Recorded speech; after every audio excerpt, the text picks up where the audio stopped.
NewGenGamers.com.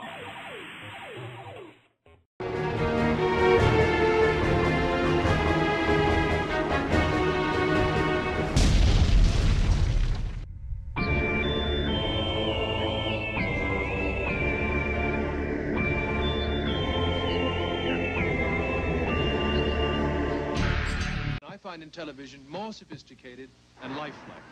If you try them both, I think you'll find the clear winner is Intellivision from Mattel Electronics. Hello everybody, and welcome back to another New Gen Gamers Console Wars of the Past video series. Today we are taking a look at the Mattel Intellivision. Intelligent Television. This is a very smart box. Here we have the reset button and the on-off power switch. Let's take a look at the back of the console here. It's got the nice 80s wood grain finish. Yes, like that wood grain finish. Matches all my electronics. There's the power cord right there. And there's the video cable right there. And the channel select switch is on the bottom. Oh, that's kind of hidden in there, isn't it? Indeed. Alright. And of course on the side here Is where you put your cartridges in. right on the side. Interesting. Such as, yeah. So there you go. Interesting way to put the cartridge in. Now, let's take a look at one of the more interesting aspects of the Intellivision, the controller. Here we have a circular disc. Now this was the first controller to offer 16 directions. So you could go, you could spin it, you could push it, however you wanted to hold it. Press it in any direction you want to go in, and you head in that direction. We've got the numeric keypad, which was rather popular in those days, apparently. Well, this was the system that innovated this, and the others in this generation would follow suit, and it works really well with this system. It was implemented well. There were a lot of good games that took advantage of it. And we have the double fire buttons on each side. I believe those were all separate buttons. Yeah. So a lot of different buttons on the controller, and of course after you're done playing, you can neatly tuck your controller right back into the system because it's hardwired into it. And you're not going to get it back out. Yeah, the one flaw here is that the controllers were actually hardwired to the system. So if you happen to get a little mad at your game and you smash your controller off the wall, you're screwed. Well, or if you throw it, it bounces back. Oh, it's like a boomerang effect.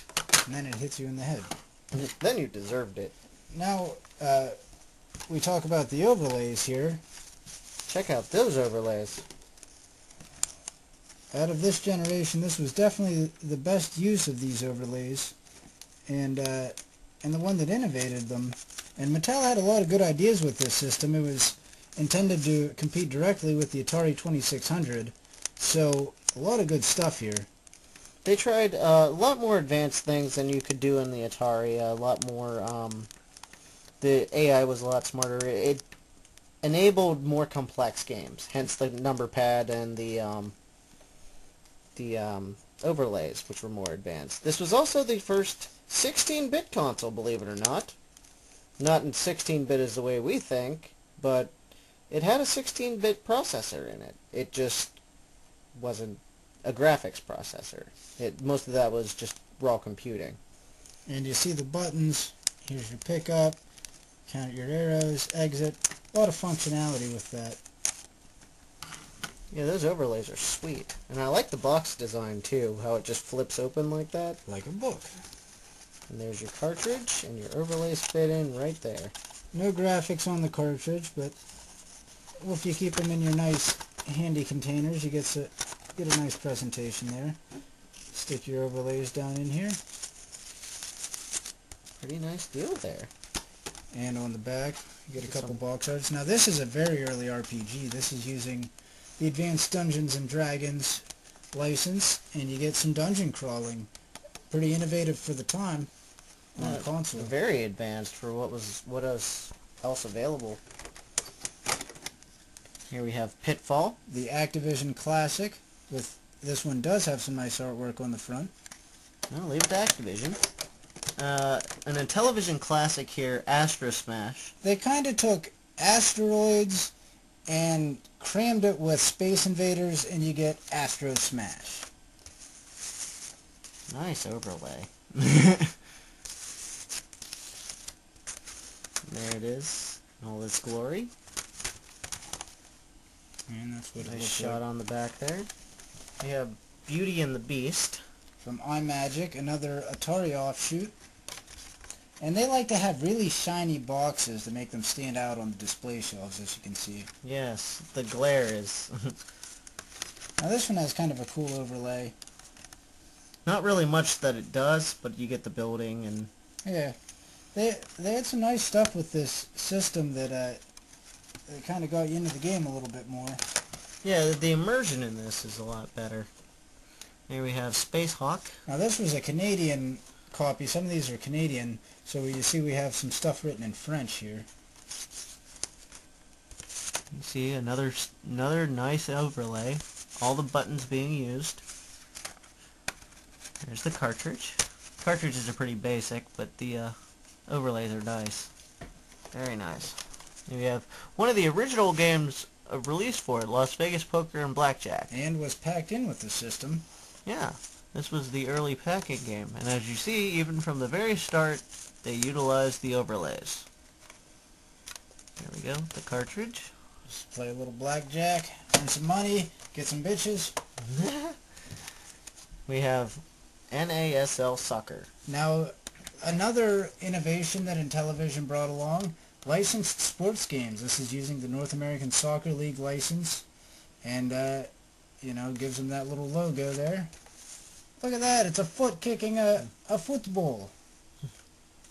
Yeah, that's really cool looking. And it has the official licenses for everything. You see, pretty nice game of soccer here. One of the things that would set Intellivision apart from the Atari was its sports titles. Yeah. The sports titles were really strong on this system. Look at official NHL hockey. Doesn't use any of the official teams, but uses the NHL license. It's whatever team you want it to be. I'm going to say America. I was going to go with the Penguins, but hey.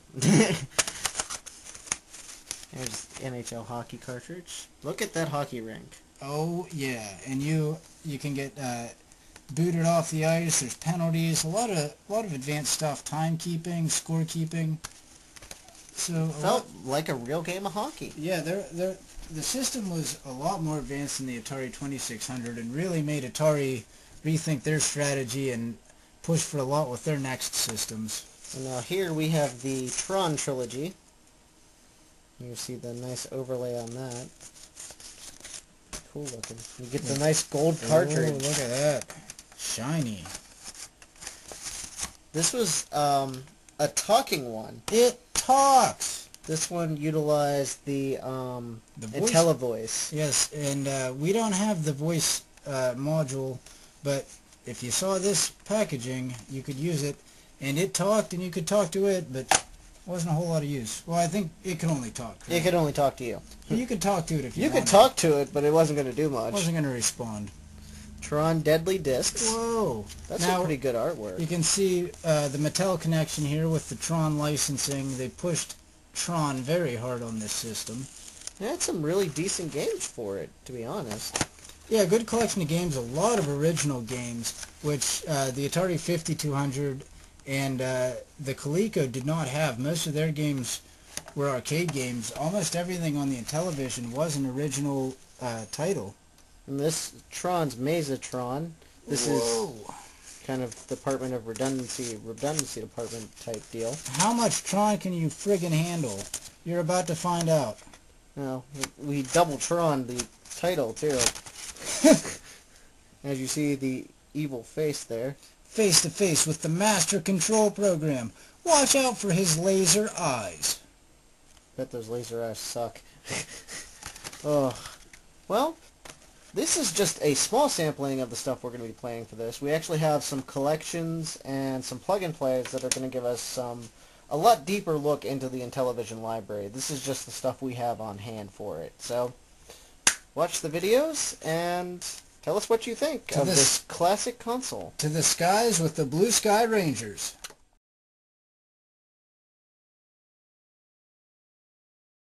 Welcome everybody to another New Gen Gamers Console Wars of the Past here. Today we are taking a look at the Mattel Intellivision. And this is one of their classic games, Astro Smash. Available on IntellivisionLives.com. Yeah, it's pretty much a take on Space Invaders. Kind of a mix of Space Invaders and Asteroids. Yeah, so... More Space Doom? More Space Doom. This was very popular during the late 70s and early 80s. So, get that big white thing. And you just keep shooting stuff as it's falling. The objects will adjust to how you're playing. So it'll speed up if you're doing better, slow down if you're sucking. As will your score. Nice. Now, we're losing our color here on and off, so technical issues maybe abound. But most of these games should be good, and the system's pretty good, so this is a 25-year-old plus system, so it's a classic. Yeah, it's gonna reach 30 here rather shortly. Yeah. Because it was released in 1980. Around late summer, early fall, 1980. They don't really have a set release date from what we could find. One day it just magically appeared on store shelves and lives were changed. And this was definitely one of the premier titles for it to compete with the space games on the Atari 2600. And we'll look at how this system was really, at all levels, released to try and be better than the Atari 2600, and in a lot of ways succeeded, which there were a lot of competitors at the time, and what Mattel did with this system was pretty impressive. Yeah, they were one of the true innovators from the early generation. Oh, you blew man, up. You bit it. Yeah, it was released in 1980, and the VCS had been on the market for about 2 years at this time, and hadn't really shot off into the stratosphere yet, mainly because its big push came about that same year when Space Invaders released. So they were pretty much on equal footing when they started out. Yeah, they opened up the Mattel Electronics division specifically for video games and specifically for this system, and they put a strong system together. Yeah, and Mattel's electronics people were, not just toy makers just thrown onto this. These people had actually been working on their handheld games beforehand, and a lot of people, they searched for people within their own company that had like engineering backgrounds and the things of the like. As long as you had the right qualifications, they wanted you to work for that division because they figured it'd be one of the more profitable ones.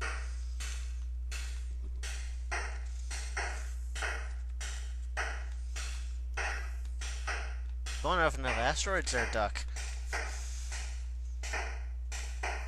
So this is one of those games, and this literally will just go on forever. It'll never end. Yeah, it's one of those endless games. I got the auto fire. And with the difficulty adjusting to how you're playing instead of in comparison being on a Switch like a lot of the Atari games were, because there was no game select switch on this system. So this game adjusted on the fly, and you can see now it's getting a little more difficult. He's been doing pretty good here, so they're really zinging him down at him now.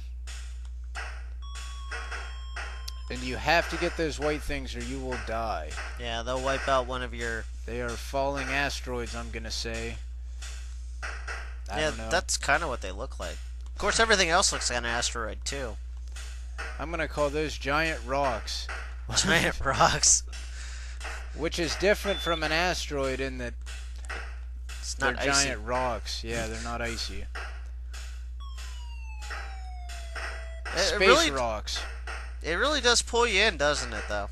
It's a fun game. You can keep going, and with the self-adjusting difficulty, you can play to your own level as much as you want. You can pretty much just go back and forth on the bottom there and just trying to avoid the ones that hit the bottom. This game will literally challenge you for hours if you want to put that much time into it. They actually had national championships for this game at one point, and had people send in their scores to Mattel. The only problem that they had, though, was that you can literally just go forever. So people would play on a very easy difficulty setting and just rack up points for hours and hours and hours at a time. Yeah, since the game never really ended, you could just push the score up as high as you could go and waste lives as you go. So that was a problem because they were trying to have a live competition with all the top scorers, which would mean playing in a short amount of time then, so... Kind of threw the challenge out the window there. Yeah. Oh! Well, what's And with another the little bonus item there falling. So that's pretty much it. You just keep going and keep going. Yeah, it'll definitely just We're, pull you right in there. yeah, we're probably going to end this here because he's got 9 lives already. And I believe you can also set another difficulty setting with one of the key buttons on the controller, which we'll get more into the controller. And there's the hyperspace jump. You can kind of jump to the side in a last-ditch effort if you need to get away. Not jump into the asteroids, preferably. Or giant rocks, whichever you prefer. I thought the spinning thing was a giant rock. No, that's the asteroid that... Oh, okay. I gotcha. Because it makes the whooshing sound. Yes. Okay. Yeah, I I guess... assume that's what it is. I don't know. And as we'll see with this system, too, you kind of have to use your imagination on a lot of these graphics. Well, a lot of stuff kind of shaped like blocks, bricks, or squiggly dots. But it was more powerful than the Atari 2600 and gave Atari a real run for their money. So let's move on. Let's move on to another game.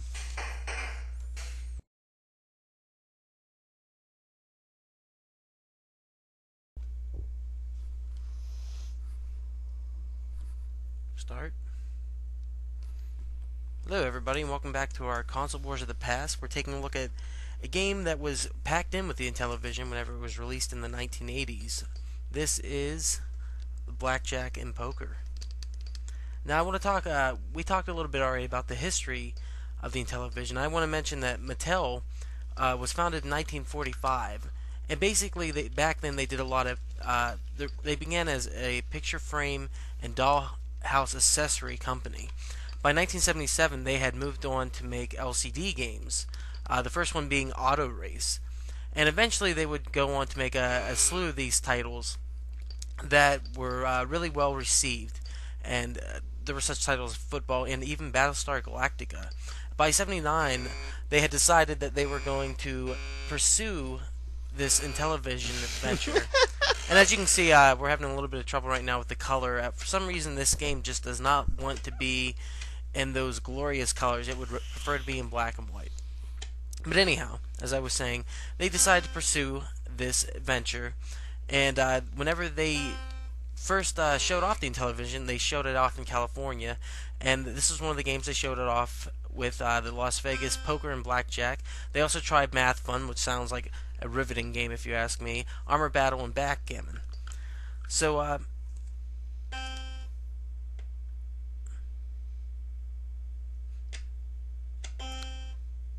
So when the Intellivision was released, it originally had 12 games that they eventually came out with, and the price was $299 US.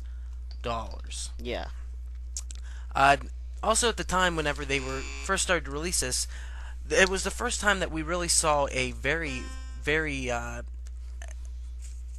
we saw a commercials attacking the Atari at the time, the main competitor, and I guess these were very, very Aggressive ads. Yeah, that's the word I'm looking for. Aggressive ads, starring, I believe it was Plimpton, if I'm correct.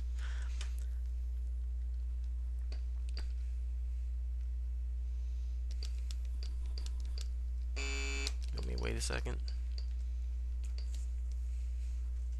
Yeah, you keep going. Okay, starring George Plimpton as their spokesman, and whenever the Intellivision was released, Mattel was toting a keyboard peripheral that would later be released many years later. But at the time, they were toting this keyboard peripheral a lot, and the problem came in. Mattel kind of wanted to do with the Intellivision. They wanted to have a game system plus a home computer. So eventually, they would release this keyboard, quote unquote, that would turn the Intellivision into a home computer. More bang for your buck. But we'll see later on how this became a big issue as the keyboard was delayed and delayed and delayed and eventually forced to be released by the government, which is a crazy, crazy idea, but it happened. Yeah, the government was basically they intervened, telling them over amount of time that they need to not hit the wrong they need fucking to get button. What am I...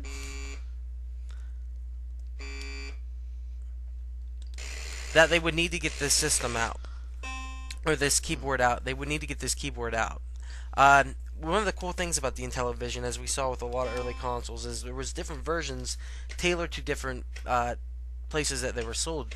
The version of the Intellivision they got was the Super Video Arcade, which was basically a lot like the they had a deal with the Atari to release the Sears Video Arcade. So this was basically their version of the... Radio Shack had the Tandyman 1, and there were a couple other versions of it that were released. So we're taking a look at Blackjack. As we said, that this game was released with the Intellivision. It was a pack-in game. So if you enjoyed a little bit of cards, you would enjoy this electronic card game with your shady dealer. As you can see, his shifty eyes going back and forth. Yeah, in the early commercials, they actually called him the shifty-eyed dealer. There you go, then. He looks shifty-eyed. They got that right on. And you can see right away how the Intellivision, even though it's in black and white right now, how it was pushing a lot more sprite capability. Hey, whoa! Look at that. What's The up gods with that? praise us. The gods shine upon us with gracious gifts of color. I'm betting it all So, now. We can see, as I was saying, though, how it had much more sprite prowess, I will say. And, yeah, it looked a lot better. It does. Than, It looks a lot better. It's pushing, I believe it was a 16-bit processor at the time. Well, this was also the first system where you could have people that actually kind of look like real people. You know what? Well, I've had enough of this game. I think we're going to move on to our next one.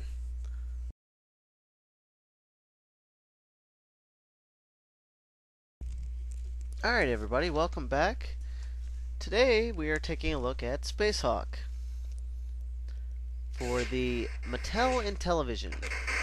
And here you are as a spaceman just kind of floating through space, doing your own thing.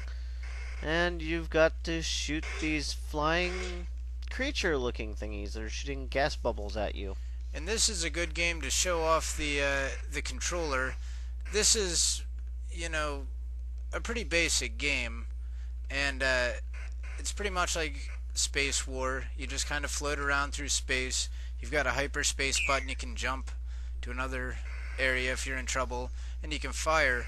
But it uses the 16 degrees of motion on the Intellivision controller pretty well.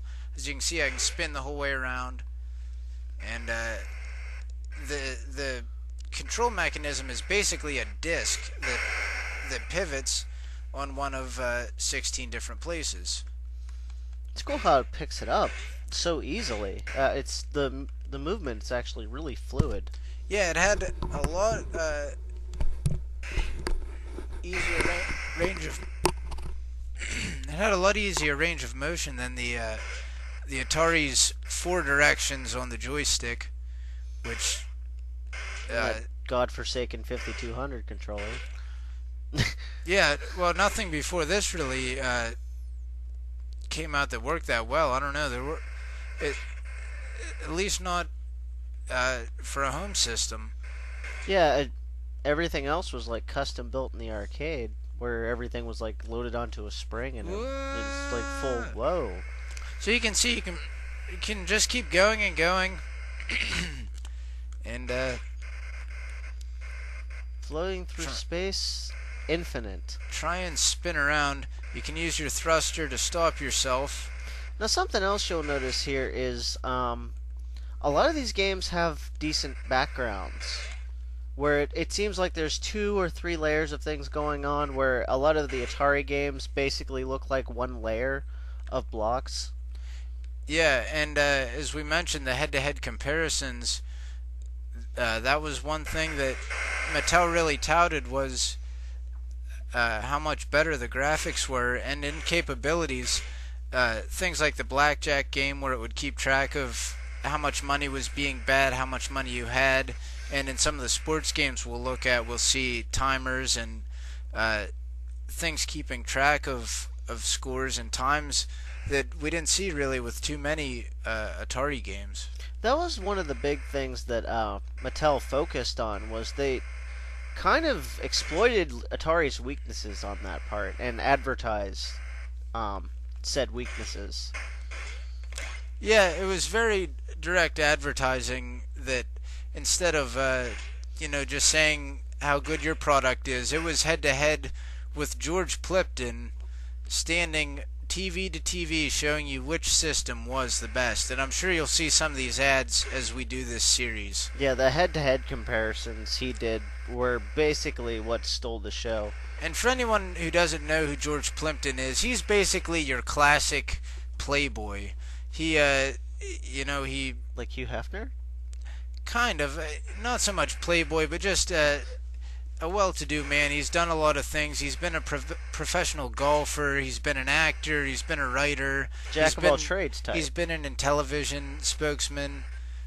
Yeah, he does all sorts of different celebrity-type things. I know it's all celebrity stuff, but I knew he wrote a book about being on like a football team for during the preseason or something. Yeah, he played football, and he knew the Kennedys, and he was very close with very well Robert connected Kennedy. guy. Well, he was very close with Robert Kennedy before he got killed. They were good friends, and that has nothing to do with the Intellivision, but, at all. But Plimpton is an interesting character Because it really ties to the core of what the Intellivision was. And he'd come in with his little sweater on and just say, "The Intellivision does this, the Atari doesn't." And that kind of direct marketing worked pretty well for them. People would notice that in a time before there really were competitions between systems for graphics. This system definitely was bringing the graphics, even though what we'd see in the next couple years come out blew this away. But at the time, for a little bit, it was pretty ahead of the curve. So it was the one leading the pack. And another thing on Plimpton real quick before we move on. We can't get enough Plimpton. You got to check him out, and you'll see these commercials throughout this series. He pretty much personified the Intellivision just with his demeanor, and how they kind of pawned it off as like a smart box for your television. Yes, the intelligent television. It will extend your television experience with things like the failed keyboard that never saw the light of day until they were forced to actually make it. Did you watch the Intellivision ads? Because you sounded like one there. Yes, aggressive marketing, and we'll get more into that in the next games.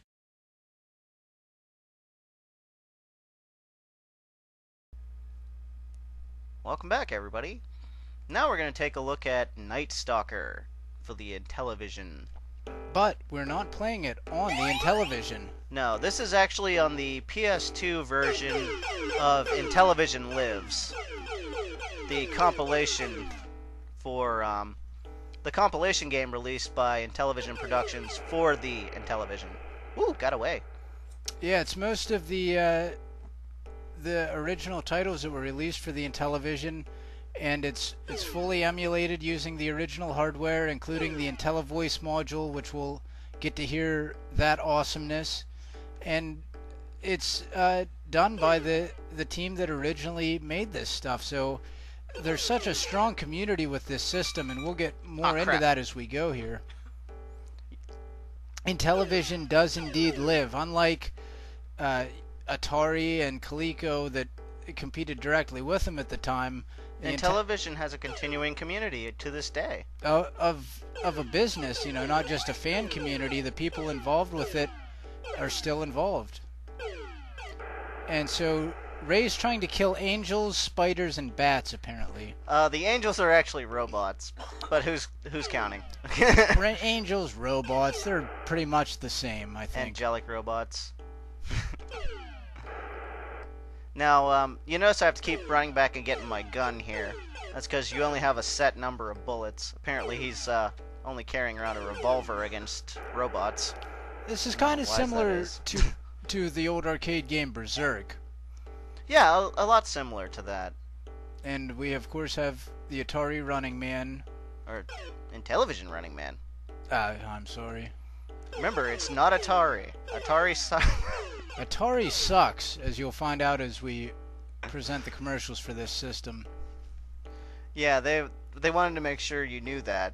And this game actually has music, which we don't hear with too many of these games. It's very horror-esque. It's the same thing over and over again, but hey, well, it's music. 3 notes is better than nothing. Right. Just as 3 frames of animation is better than none. Yeah? Apparently the spider didn't want me to get that gun. Bastard. Kind of looks like a lobster, too. Yeah, kind of. Also a stink bug, maybe. Oh, I got it! And he's gonna walk right up into me. Oh, that was dumb, robot. Well, what do you expect? It's a robot. Not thinking outside the box. And we'll just decimate the rest of them here. Oh, that's one tricky bat there. Now, eventually the robots will get faster and more difficult. They have a couple different levels of robots here. And they have official names, but I don't want to go back into the production thing to look at it right now. They have it right here on the disc. Speaking of that, though, with this disc, this is the PS2 version. Basically, the same version was also available on Xbox and GameCube, and it has 60 of the classic games. It has interviews with the original developers. It has about a 10-minute history of the Intellivision, which is you know, a lot of the same information we're talking about here. Throws in some bonus George Plimpton goodness. Throws in Plimpton. There's some great original box art, artwork, images of the original team. A lot of good stuff on it. For the Intellivision fan, this is a must-have. And you can also play this in like different game modes. They have it to where you can change the video settings.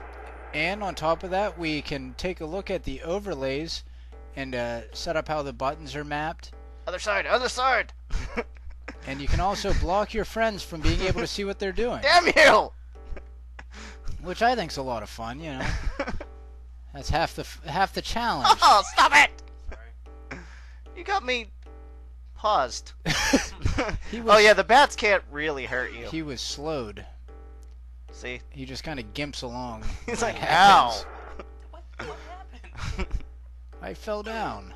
And so, the disc has a lot of great stuff on it for anyone that's interested in the system and the history of it and everything involved with it. And we'll get more into the history of how that came to be later on as we go here. And Those we'll be interspersing these titles off the Intellivision Lives with the original cartridges, and we'll let you know when we're playing the PS2 ones. Yeah, you'll be able to tell. A lot of times we'll bring up the overlay on screen. And we'll maybe take a look at the interface of it too, because it's very retro-ish and takes you back to the old days. It's when it's a lot of Intellivision fan service. Absolutely, is what it is. That's all this is. And so, for anyone who's a fan of it, check it out. This collection is also available on the Xbox 360 now on the Xbox Live Arcade. So, any way you want to get Intellivision, you can still get it. It's an excellent way to check out the system. So let's check out more of the system. Let's go frog bogging. Woohoo!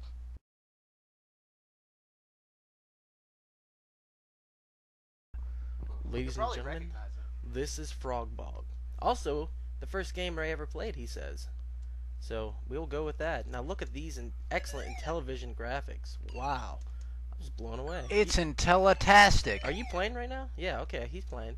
So, evidently you're a frog in a bog, and you do lots of things. You're not Kermit, but, you know, Not every frog can be. No, they can only hope, really. So I like the cattails in the background, or pussy willows as I call them. You just want an excuse to say. I just want an excuse to say pussy on the internet. That's right. I don't need an excuse to say pussy on the internet. I wanted an excuse to say willow. Yeah, willow. Pussy willow. So anyhow, you jump around and you gather these flies and evidently birds. And I played a different version of this. I believe the sequel I played, Frog Bog 2, or something like that, where it's pretty much the same thing. You just have to collect these things and the score goes up and your adversaries get more complex as you go. But it's fun. This would be a Flash game nowadays or something. Yeah. Or a classic Intellivision game. Yeah, not much to it. You have your single screen here. Nothing really changes, but it's fun. Look so at those clouds. This would definitely be good kids fare. This is exactly what that is, and children of all ages love this. Adults probably love this. Children of my age still enjoy this. Man-child, I think, is the proper term. I still consider myself a child, so... Sometimes. But, yeah, look at this. It's almost like you jumped into a Flemish painting. No, not really. That's where it's at. It's a little disturbing. I don't know. It's got a very creepy atmosphere. Yeah, to it. there's trees and... It's sad it's very to think dark on the outside. It's sad to think these frogs will never make it out of this bog. This is their entire life. This is it. This is more of a sim game. This is the true life of a frog. This is sad. It is. I'm kind of bummed out right now. But we must carry on. Yes, indeed. And this one we're playing again on the PlayStation 2 version of Intellivision Lives. Speaking of which, just see the overlay. Oh, look at that. Look at that. Wow. Wow. I guess you can choose between the sun and the moon. I think that's the coolest overlay yet. Wow, Let's put it back on moon. I don't think I can change it. No. I love that about this compilation is all the 80s retro, artwork is great. Everything that was done by hand back then. Yeah, they've kept the feel of all of it still with it. Yeah, it's still intact. And I love that old artwork, even like the vinyl of the day and such, there was such an artistic view on it, and they would go out and get actual artists to make this. Not so much this stuff, but more like the 70s and 80s music industry, where drugs ran rampant and people did art and made a living off of it. And turned art into drugs and drugs into art. Exactly, and then died at an early age, but that's due to art. And now we can enjoy their masterpieces nowadays. And I think the Frog Bog has got less oppressive, so evidently one of those flies had LSD in it. I think this sent a strong message to the leadership of the bog, and the frogs were freed. Ah, look at that! What is that? It's nighttime. I guess that was a glow bug, a lightning bug. Oh, okay. That or I don't know, a bird holding a lighter. I don't know what that was. So evidently they're sleeping. They're very tired now. You hear the crickets? Yeah. Listen to those crickets. That's chirp. An awesome background noise that just keeps going over and over again. So we're checking out high scores now. So Ray's the highest scorer ever on this game. No one else has ever scored on this game. There's no 4th, 5th, 6th, 7th, 8th, 9th, or just 10th Ray. Place. Just Ray. That's no ass, surprisingly. Well, usually there's an ass in there somewhere. Okay.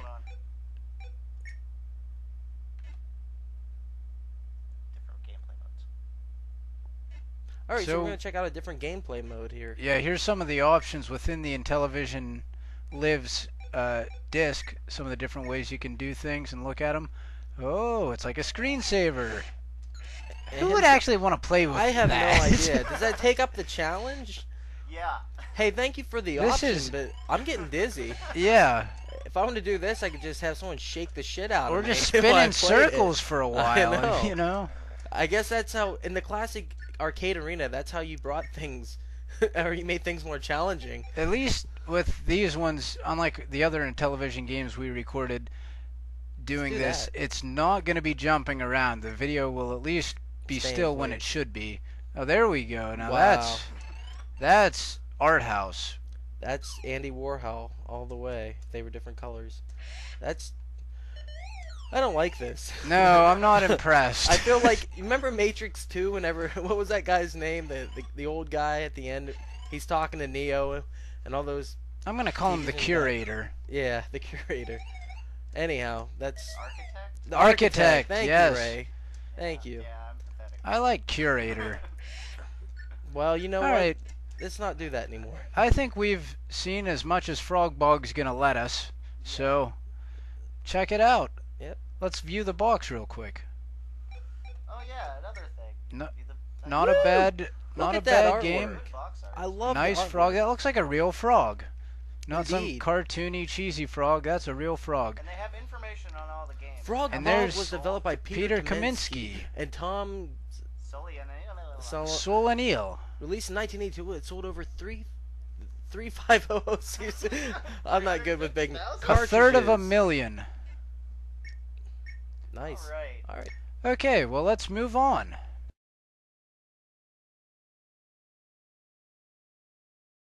Ladies and gentlemen, now presenting Tron in Solar Sailor.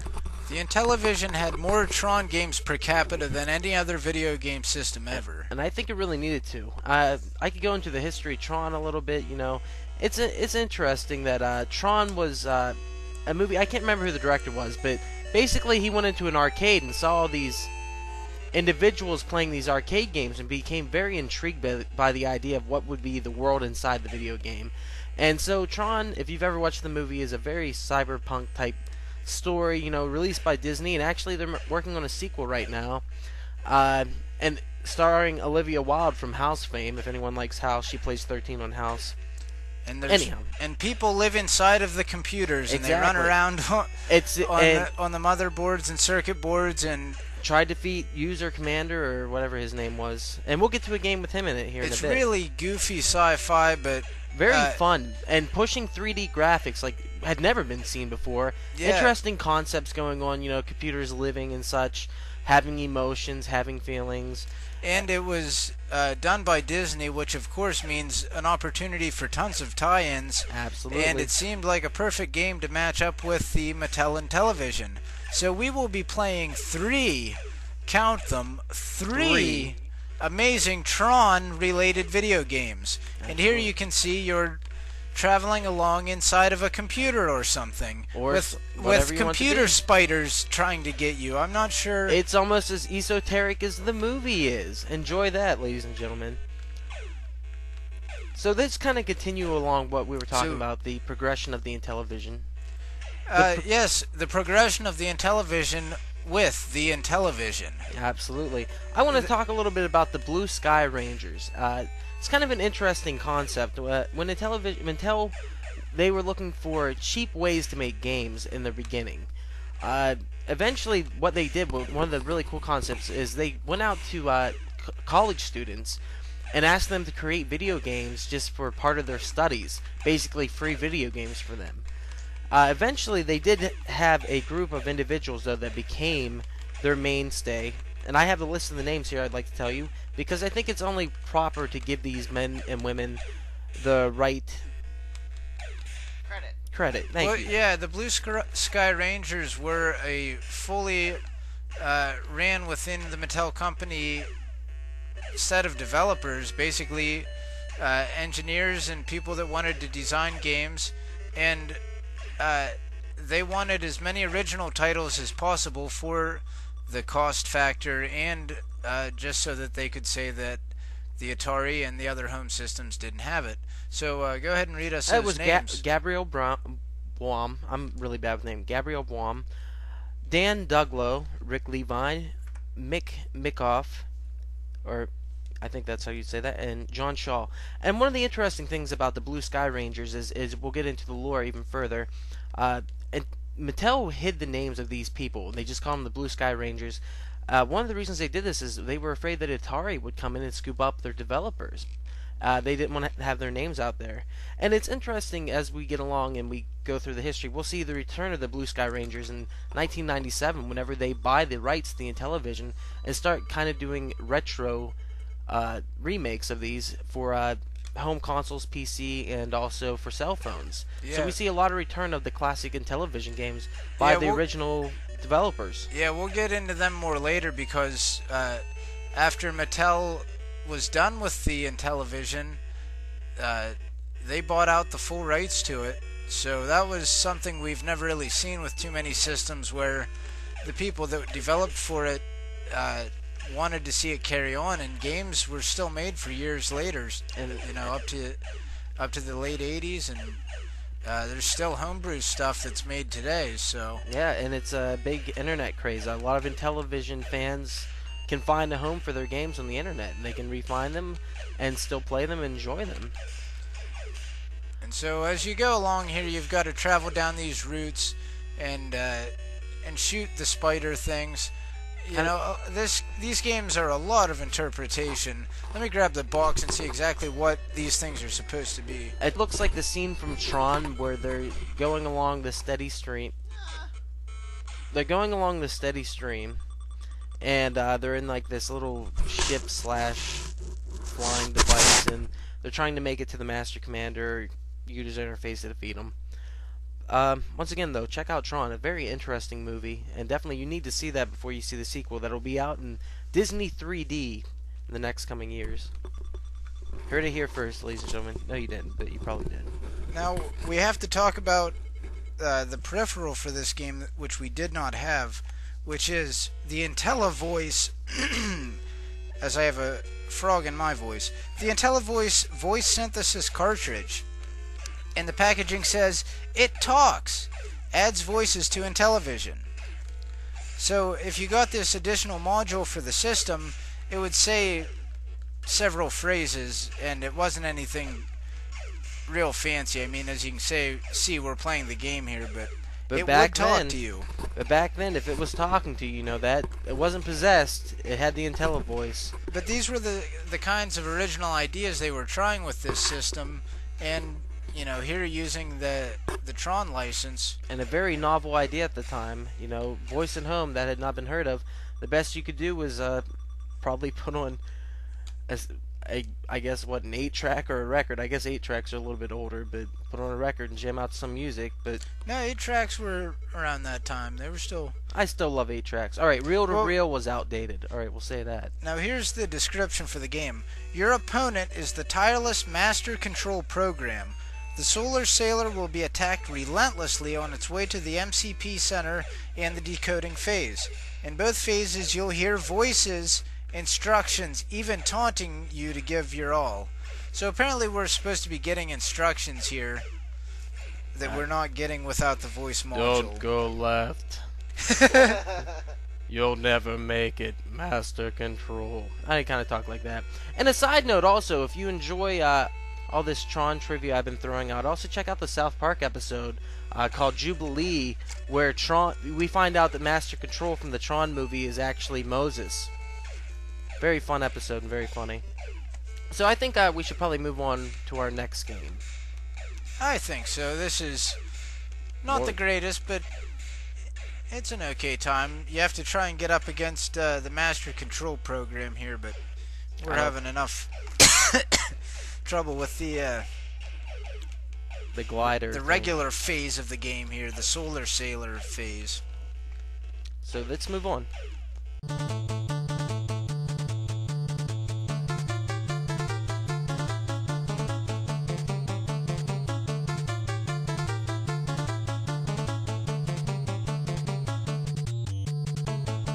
Soon, the John Geyer family will be using their TV to help compute their federal income tax, learn French, improve math skills, and quarterback an NFL team. Here they come, the line of scrimmage.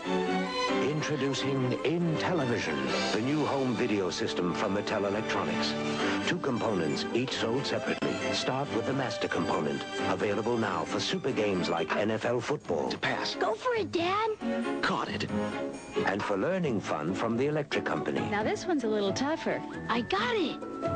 And when you add the keyboard component, available this summer, Intellivision can change your family's life. It simplifies financial planning, even custom designs a Jack LaLanne exercise program for you. 1, 2, Play it, driver. There is an entire library of Intellivision programs designed to grow right along with your family's interests. Discover Intellivision. It can change your family's life.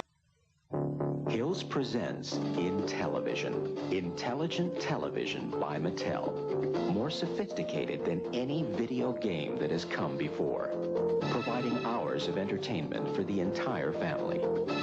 Intellivision, with one of the clearest game displays available today. Find this system, plus a complete line of sports and video game cassettes at Hills, where our game is low prices every day. Mattel Electronics would like to... Listen, television. How come all you ever talk about are sports games? Sorry? Intellivision now has games like the arcade. I know. Rock and Chase. Absolutely. Tron Deadly Disc. Excellent. Right. Night Stalker. Awesome robot. Oh, glad you like them. Sorry, I can't hang around here. I'm going home to play my Intellivision. Who was that kid? I'll try almost anything. So when Mattel Electronics asked me to compare their Intellivision games with Atari, I gave it a try. I compared Atari baseball with Intellivision and found Intellivision played much more like real baseball. Then I compared Atari football with Intellivision. Again, Intellivision played more like the real game. In my opinion, if you try them both, there's only one conclusion you can come to. Intellivision from Mattel Electronics. Here's an easy question for you. Which of these games is the closest thing to the real thing? A, Intellivision Major League Baseball. B, Atari Baseball. Here they are again, close up. A, Intellivision. B, Atari. If you thought A, Intellivision, you're absolutely correct. You see, I told you this question was easy.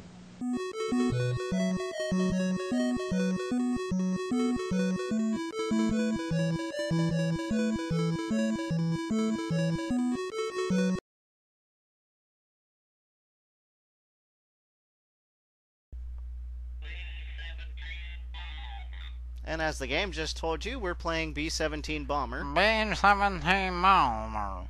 Or something like that. Yeah, we were playing Tron Solar Sailor, and we didn't have the Intellivoice module for the original Intellivision, but we're playing this on the PS2 version of Intellivision Lives, and it fortunately has the Intellivoice module implemented into the disc somehow. They made it really small and put it on there, and so we get all the bells and whistles of it. I mean, it's interesting, but you know, not really something that's necessary. We saw in some of the commercials that after a while they began giving away the Intellivoice module as a item. If you bought the system and had proof of purchase, you could get one for free. So obviously not something that was flying off the store shelves with the system, but a novelty and a step into the future of the level of cinematics I guess we would see in video games. Now, of course, voice work and all that is expected in video games. At this time, you just basically had your bleeps and bloops, so this gave you a chance to have real voices. Yeah, and even though they sound like robots, but... Well, robot voices are better than no voices, I suppose. Yeah, I might contend you on that one. I don't know. It's not the best, but it's something different. Yeah, it's something different. Where are those Nazis? Where are they hiding? There are a lot of Nazis. Go to Germany. I'm trying. Let's see. Let's go to the map and let's We're fly. hunting Nazis. Maybe we're the Nazis though. Bomber. This is Europe, 1943. Okay. And Ray is taking his first brave steps off of the ground, like a bird taking flight for the first time. We're trying to gain speed here so that we can go kill some Nazis.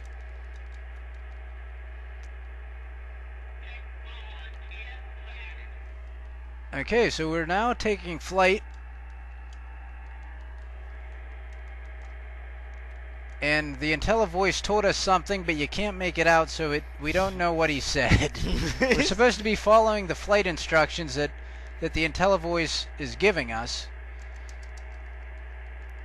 Okay, we're flying now. Just sounds like a vacuum cleaner. Yeah, this is... with these games, there's hardly any background music, and it's mostly just the same noise over and over and over and over again. My living room should be clean by now.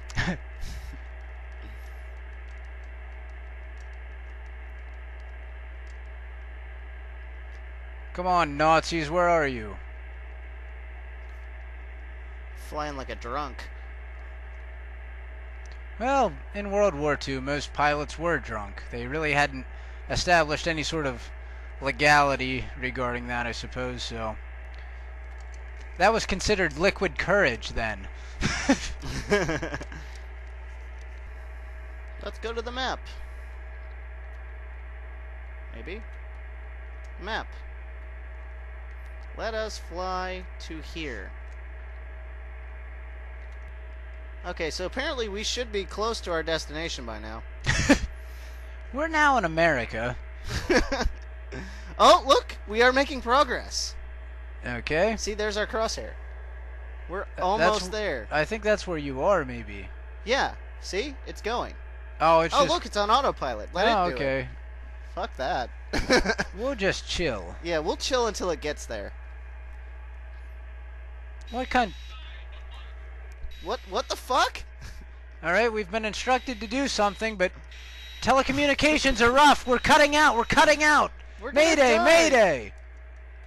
I believe we're in Belgium now. Alright, we're getting into some action.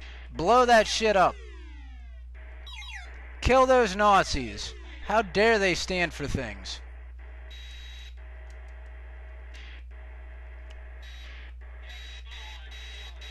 I have no clue what that thing's trying to say.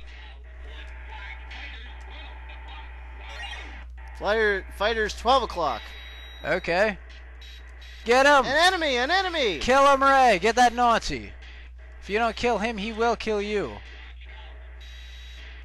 Say 9 o'clock or 3 o'clock? I thought he said it was nap time.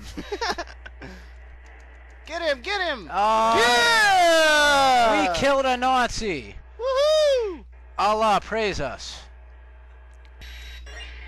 Oh, I found the fighter. There he is, shooting paintballs at you. Hit him with your smoke clouds.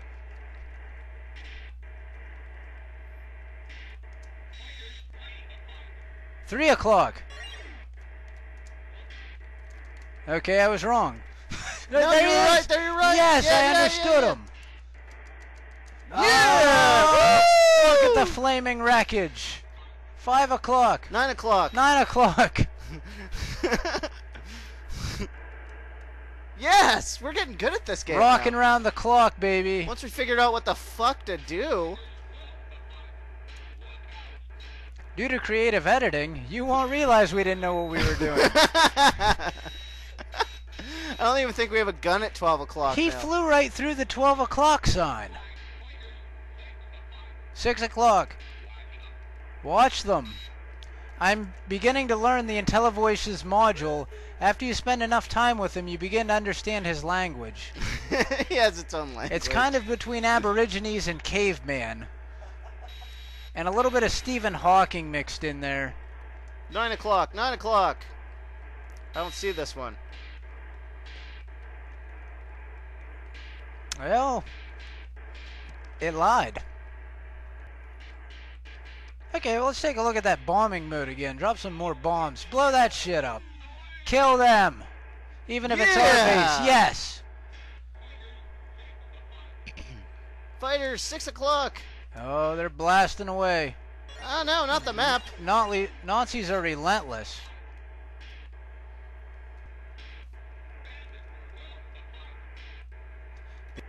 Okay, well, I think we've gotten a good look at this game here. You have a couple of different play modes. It's a early flight sim. Ray's about to die, I believe. Okay, I get it. It's screaming Mayday. The Intellivoice is about to die. Thank God. Thank Christ. If you saw It Talks on the box, avoid it. Avoid it. It's really not going to give you an enjoyable experience. Oh, man, we're going to die.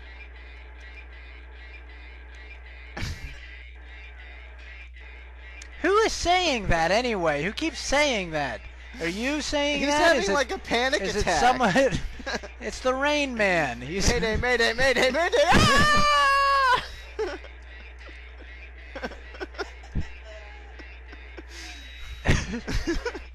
I want to go to Kmart. You want to go to Kmart? I want to go to Kmart. Get some white underpants.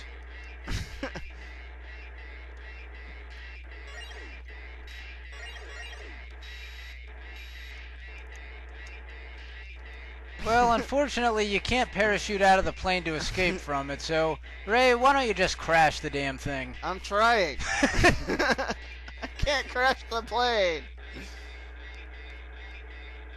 There you can see your gauges. Oh, yeah, you can watch as you slowly die here because my altitude Our altitude is quickly dropping. We are 3 miles up now. We're dropping quickly. Here we go. Mayday, mayday, mayday, mayday, mayday, mayday.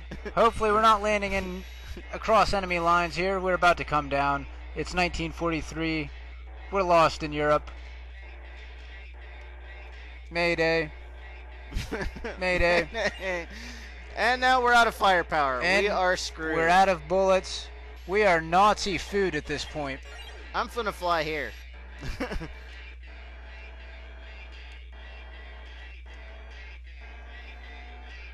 Alright, let's just crash.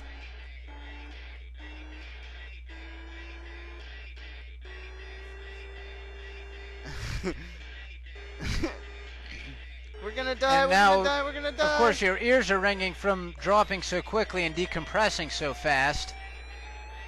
And soon your head will explode. Oh, no!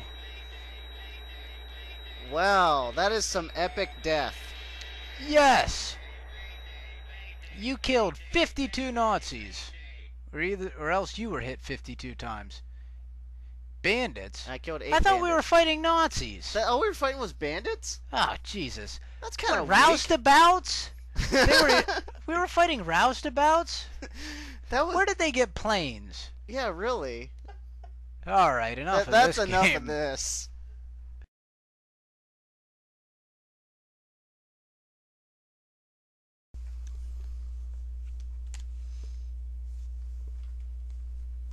Does that do that every time? It just seems random. We randomly lose and gain color here, and the screen will wobble in the video in playback, but it's not doing that as we're watching it, so I'm not sure what that's all about.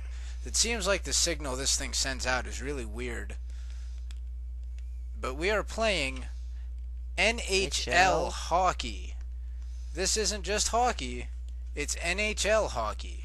Officially licensed by the league and all. That was one of the major things that Intellivision went for, was getting the major sports licenses. No matter what the sport, how obscure the sport.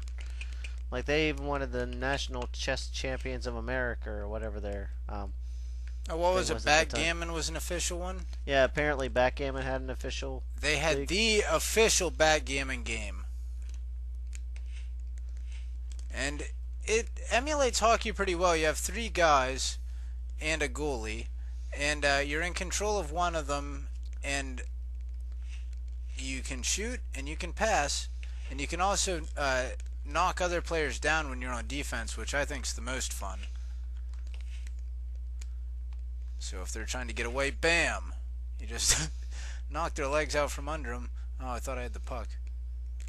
And the puck's very tiny, so it's kind of tough sometimes to tell where it's at. Which is a lot like real hockey, I guess. It is pretty small. And so you just try and get the goal, get the puck in the goal. And one really novel thing this has is the penalty box. So if you have an unfair hit, they'll actually put you in the penalty box, and you'll have to sit there and you'll be down on players. So that was something pretty cool. They managed to keep time pretty well in this game too.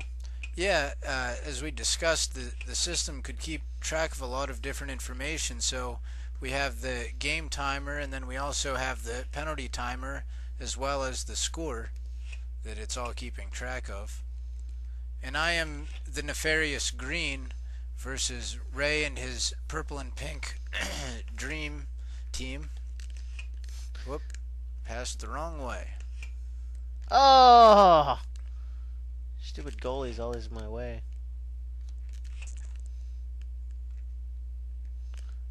Oh, man. I think you're going to score on me here.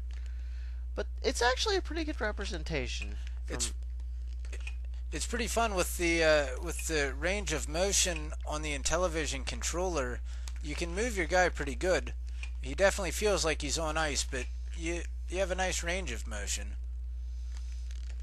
Yeah, it's a little slick, but once you get used to it, it's really intuitive.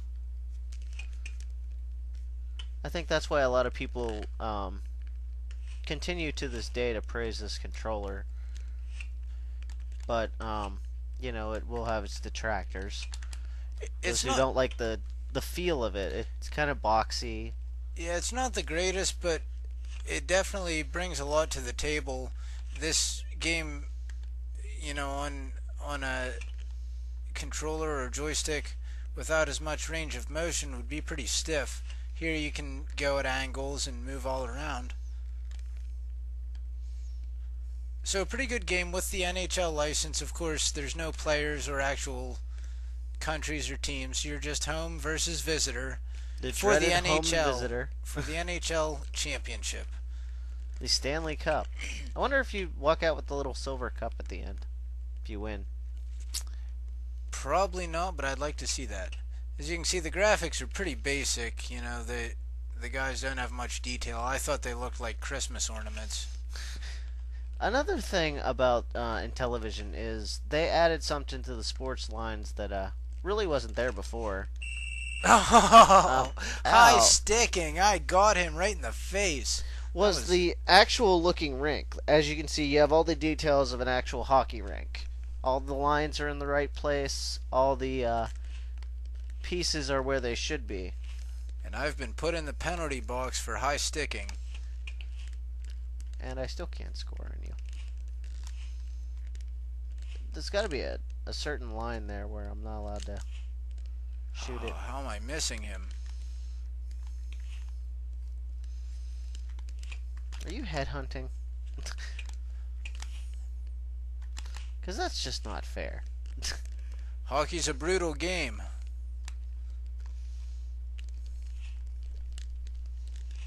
And my guide apparently does not want to shoot. Ray seems to have trouble with the shooting. Are you hitting pass? No, I'm hitting shoot. You have distinct shoot and pass buttons. It's a nice layout on the controller. Alright, so I think this is a pretty good look at this. My guy's about to get out of the penalty box. And I think our D is too good to let anybody score, so... Yeah, we're having trouble putting one in here. It's that stellar defense, Ron. So this is ice hockey. Hockey, not ice hockey, just hockey. Plain NHL hockey. Plain old NHL hockey. And I knocked that guy down. He's down for a while. So, let's move on to some more Intellivision classics.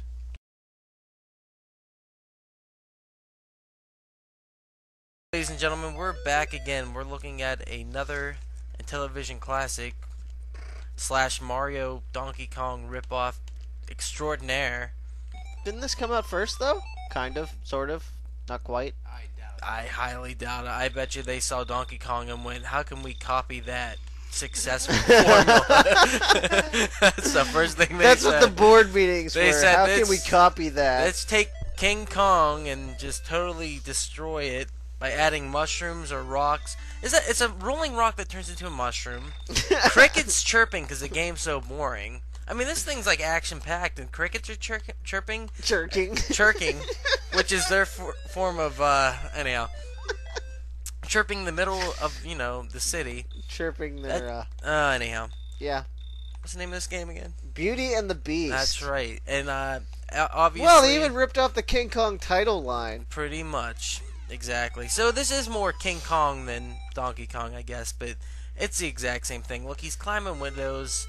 He's getting up there. He's holding the... whatever that is. The beauty. The stick figure. The beautiful oh, she's blue. Dabba-dee-ba-da-die. Dude, he kidnapped Sir Marfet. There you go.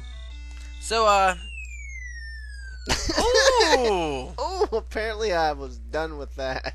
Well, I want to know what the name of this character is. You know, this isn't Jumpman. We'll find out. Give us Johnny a second. Wussbag. So I want to talk a little bit more about the history of the Intellivision. Where we last left off, we were talking about the Intellivoice, when we left off our history in our Tron segment. Eventually, Mattel did release an Intellivision 2, and the Intellivision 2 had...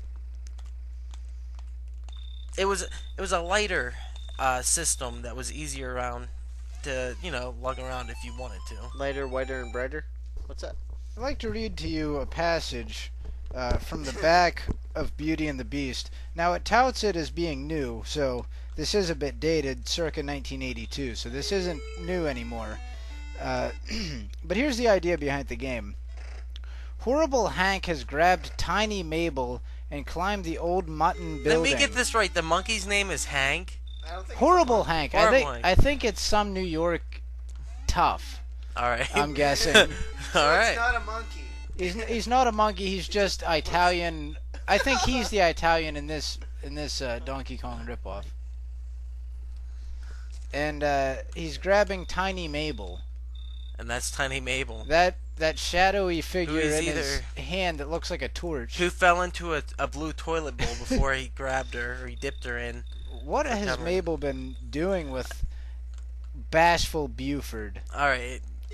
So your hero is Bashful Buford. Not quite as cool as Mario. But they tried, I guess. It's not as good as Donkey Kong by any means, but it is fun. Wait, your name's Buford? Bashful Buford, yeah. Okay. Yeah. So a good idea on the design of Donkey Kong. I mean, it's a fun version of that type of game. That was all the rage at the time, and since Intellivision didn't have Donkey Kong, this is as close as you're getting. It's kind of a mix between Donkey Kong and Popeye. Both made by Nintendo, so a little bit of influence there perhaps. This is from iMagic, an offshoot of Atari that created their own third party, so you know they were pulling at what they could get. If you look at the image on the front of the box here, he looks like a caveman. So I'm not sure. Apparently Horrible Hank has stepped out of 6000 BC and Bashful Buford has to get to the top. So the history, as I was speaking about, the Intellivision 2 was released, and it was a lighter system, and it was easier to lug around if you're going to a friend's house or such. Which I mean, if you had to play Beauty and the Beast with a friend, why not? You might want a little bit lighter system. It was easier to fix, and that was one of the big draws of it. And also, did it have separate controller ports? Yes, it did. Absolutely. I totally forgot to mention that. And that was the original Intellivision. The controllers are stuck right there in the system. It's a little bit harder. I mean, you have to be right next to the system to be able to play it. And also it had no backwards compatibility with the Coleco games that were being released. This did cause some trouble because some of the earlier Intellivision games would not work also with the Intellivision 2, but they did not want the Coleco games compatible with the Intellivision for whatever reason. Probably because of that horrible Zaxxon port. Meanwhile, while we're sorting this out, I'm kicking some ass. I had to go and say something, didn't I? Anyways, go ahead. Alright, so eventually the Intellivision 3 was announced, and it was something they were going to be working on, and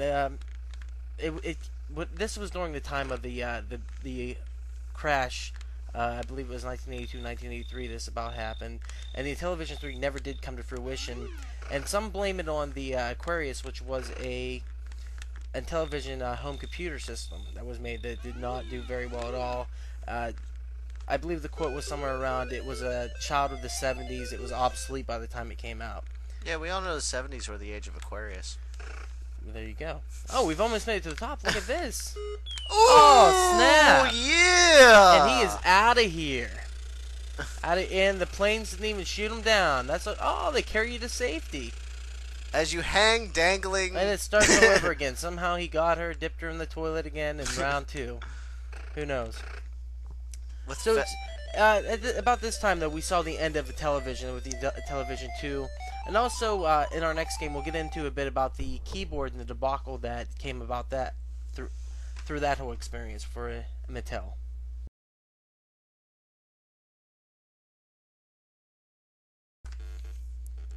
Alright, everybody. Check out this music. We are getting into Mazatron. The second Tron game that we are going to play. In the vaunted so much Tron trilogy. action on your Intellivision, you couldn't handle it. Disney couldn't even handle it, probably. I'll be honest with you. So here we go. We are evidently one of the characters from Tron, and we're going to go through this maze. We're going to try to get through this maze here. It's absolute madness. I mean, alright, it's Mazatron. It's Tronness. I get it. So once again, as I said before, one of the games that uses the Tron license that the Intellivision seemed to really push for whatever reason. Tron being the universe where you were inside of a computer system, a matrix, if you will. And that is one of the ships. Evidently, it's coming to get you, one of the Sentinel ships. Oh, come on. And it's going to chase you down. So this kind of reminds me of the chase sequence from the movie. As we get through these games, we'll notice that we're kind of putting together more and more aspects of the movie in different variations. And that movie basically was a huge tech demo and so instead of making just one movie game, they decided to separate each scene into a game. Yeah, and that's what you need. I mean, it's going to tell the whole story. You could play it at home, relive it anytime you wanted. If the film just would have been a bigger hit. So we stopped off talking a little bit about how Intellivision went into the crash. Now we need to talk about this infamous keyboard attachment. As I said before, Mattel had said whenever they started promoting the Intellivision since 1980 that there would eventually be a keyboard released that would turn the Intellivision not only into a home video game console, but into a home computer system. Now, over the years, Mattel continued to push this in their advertising and in different aspects of it. And the keyboard component basically started to become vaporware after a while. Absolutely, and they kept saying, you know, it's on its way, it's on its way. Well, this ended up getting them into trouble with the FTC, the Federal Trade Commission.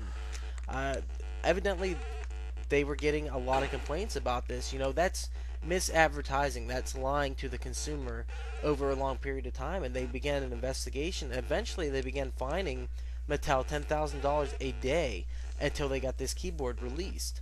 By the time they did release the keyboard, though, it wasn't going to do all the things that it touted. Originally, it was going to have a cassette player and different aspects to it. Come on.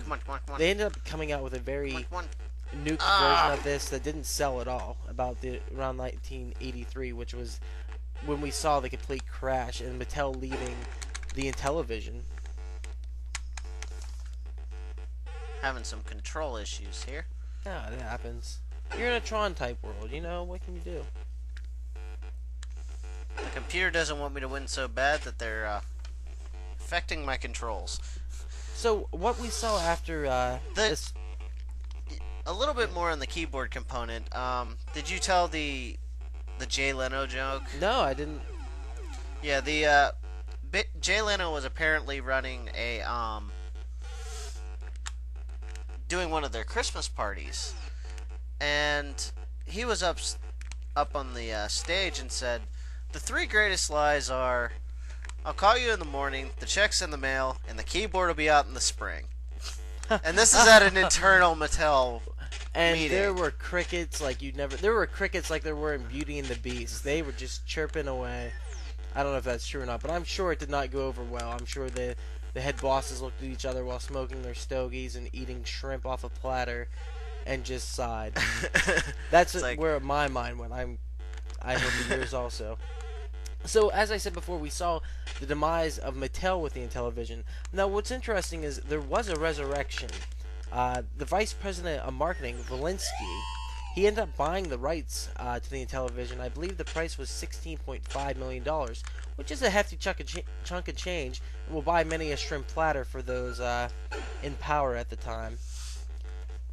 So, we never did see the Intellivision 3 release, but eventually what we did see was the INTV System 3. which is a separate thing altogether. Basically, all it was the Intellivision, the original one, repackaged in a sleek black box. Not so much the wood grain finish box that the original Intellivision was, which is nice, you know.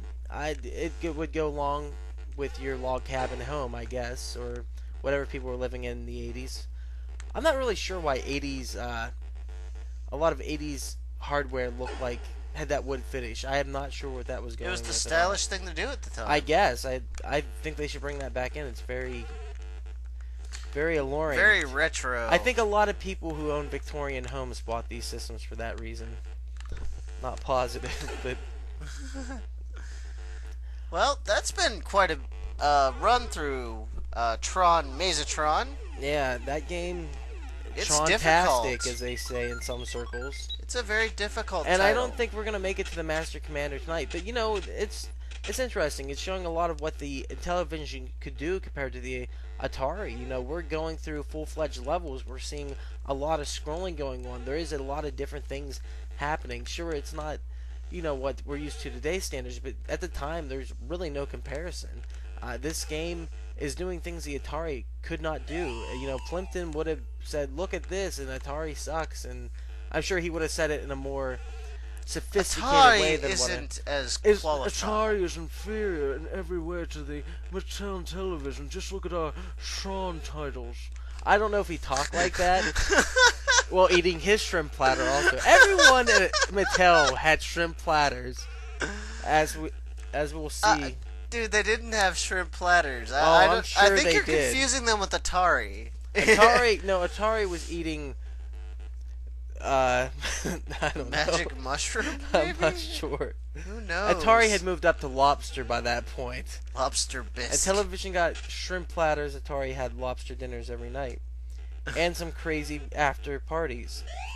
Which tells you how well the I think the famous Atari quote was, we could can crap, or we could cartridge crap at this point and sell it, which we saw in Kool-Aid Man. But Tron was trying, so back to the Intellivision.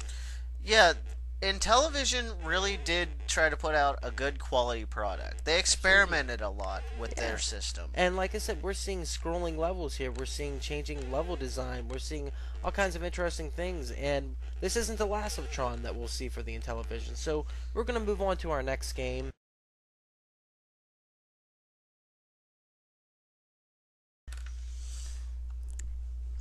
He no feel good. Are you ready for some soccer? Oh, that's what.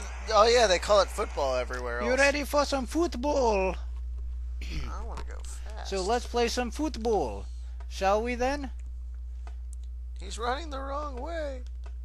Not sure if we're playing. Hit medium in the middle of the control button dealy. Oh yeah, I'm playing, mother. Okay, so I'm purple. Oh, I am purple.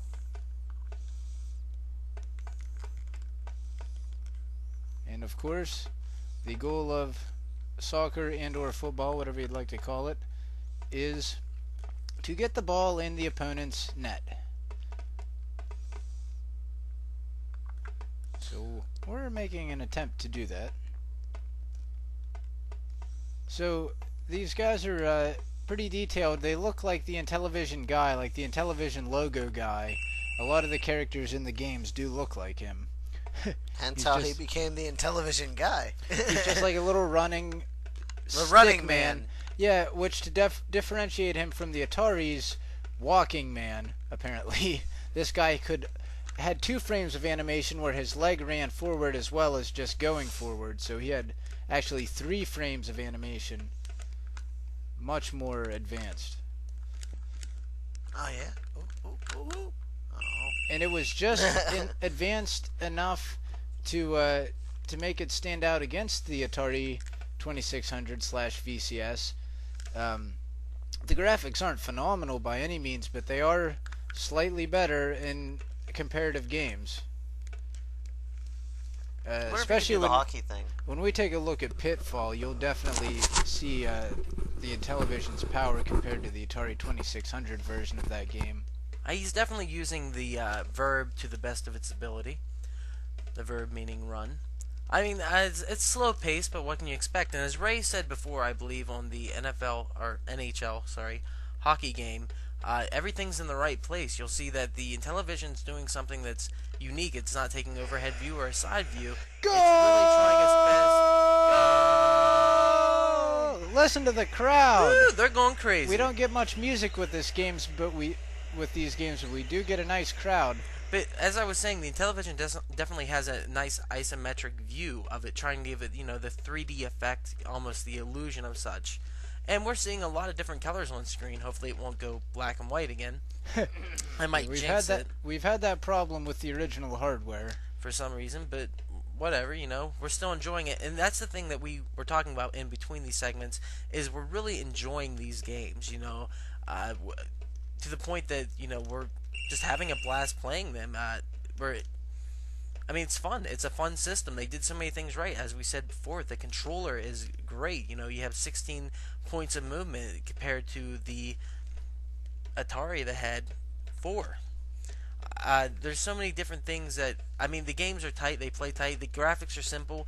It's not to the point where the Atari you had to completely use your imagination, not sure what the heck's going on half the time. We have our running men and we have our ball. You can see the lines on the field, Yeah. The sports games on the Intellivision definitely made it stand out and were something they definitely touted, because they were, like most of the games on the system, original games that were made by the Blue Sky Rangers, and this is using the NASL North American Soccer license to promote it. To promote it, yeah. Officially licensed sports game from that league, and there's nothing better than having a couple, letters before the title of the game to really sell it, evidently. But, that's early licensing, and nowadays we see licensing's a key factor in selling a game. The Madden series it is Madden, so therefore it has the name attached to it, and it has a franchise legacy. And we're seeing the beginning of that in a lot of respects. Yeah, in the United States, that's huge. It's the same way with soccer or football. The other football with the FIFA license. So it does. It definitely a name sells a game. We are a consumer economy, and we love a little bit of a title to what we're buying and we're purchasing. Sure, you want the official version rather than Uncle Bob's Soccer Good Time. Uncle Bob's Tea Drop. I've never even played that. Don't know what it is, but you don't want sounds to. like an interesting game. Sounds like one of those games that should not have been released. You don't want what Uncle Bob has. No, you don't want any of that tea. So, and you can see we're having a lot more luck scoring than we did in the hockey game, because you have a bigger net, and the goalie doesn't seem quite as apt as he was. If it just didn't take so long getting across that field, it's so dramatic. I should be passing more, but it's. But that crowd, it's so worth it when they cheer for you. You feel it. Then you kick it out, but it's pretty good for the time. This is definitely a fun two-player game. And another thing we should mention with these two-player sports games is they were only two-player. There was no play the computer. You played a buddy or you played against yourself and thought you were really cool because you were winning. Yeah. That was your only options. Look at the fake out. Did you see that? It's kind of like playing chess with yourself. It's really, some people get into that, but most people who don't have a split personality or 4 hands or whatever you would need to do that, it's not fun. But hey, that means you got to call over a buddy, and everyone knows the history of video gaming. Having a buddy over makes a game the experience even better. That the Nintendo Wii is sold on that fact now, that it is a family sit around, play everything together system. And back in the day, that was the joy of it. That's always been something that makes the home consoles great, because it's the experience you have with a friend, something you share. It's just like any other medium. It's like books, it's like music, it's like movies. It's better when you share it with a friend and you share that experience with them. So with these two-player games, you don't have a choice. Absolutely not. But that's alright. We won't hold that against you Intellivision. Because you're just so darn fun. You're just so darn cute in television, so shiny With and your wood finish. wood grainy. Back to this wood finish. With these curly why? controllers. I don't understand this. What were these market meetings where they're like, give it a wood finish? I don't know who decided that the 1980s was going to have either like sparkly and chrome silvery coloring, or it was going to have wood grain. This brings up a good point. Really Why lame. did it take so long to get neon lights in our system? You know, the 80s was key on neon lights. They should have layered that thing with dangerous, poisonous lights and given it to children under 10. But hey, you know, too little, too late. So many lives not lost. Now, as you can see, when we get right up by the net, you take control of the goalie. And hopefully nobody ate their Intellivision.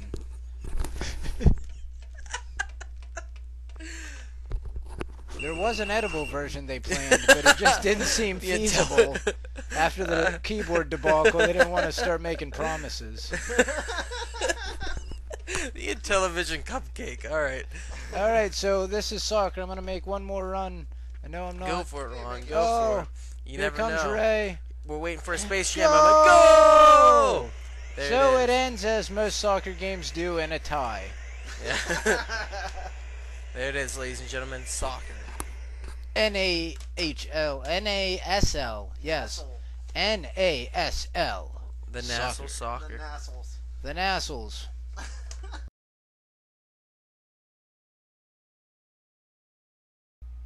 Shark, shark. Shark, shark. Shark, shark! Hey, ladies and gentlemen, this is Shark, shark. For the Intellivision. Now, I like this game a lot because... Oh, we can play two-player? Yeah, let's do it. Sweet. Let's do it. Yeah, let's do How do two I players. choose? Let's see. I'm Sadly, I guessing cannot read that. it says game 1, game 2. Select 1 or 2. 2. And then... The little coral down at the bottom there. Really? It's my guess. Right on. Now we are sharking it up.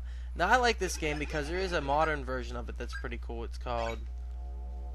Feeding Frenzy. For the Xbox 360 arcade. Alright, where are we? We're in the ocean. We're Oh, fishes. I'm the yellow one. Yeah, I'm the red one. So, if you've ever played Feeding Frenzy, you'll kind of get the idea of this game, but we'll explain it Quit again. biting me, you... Is that you? Yeah. Quit biting me, you... Coming to get you, boy.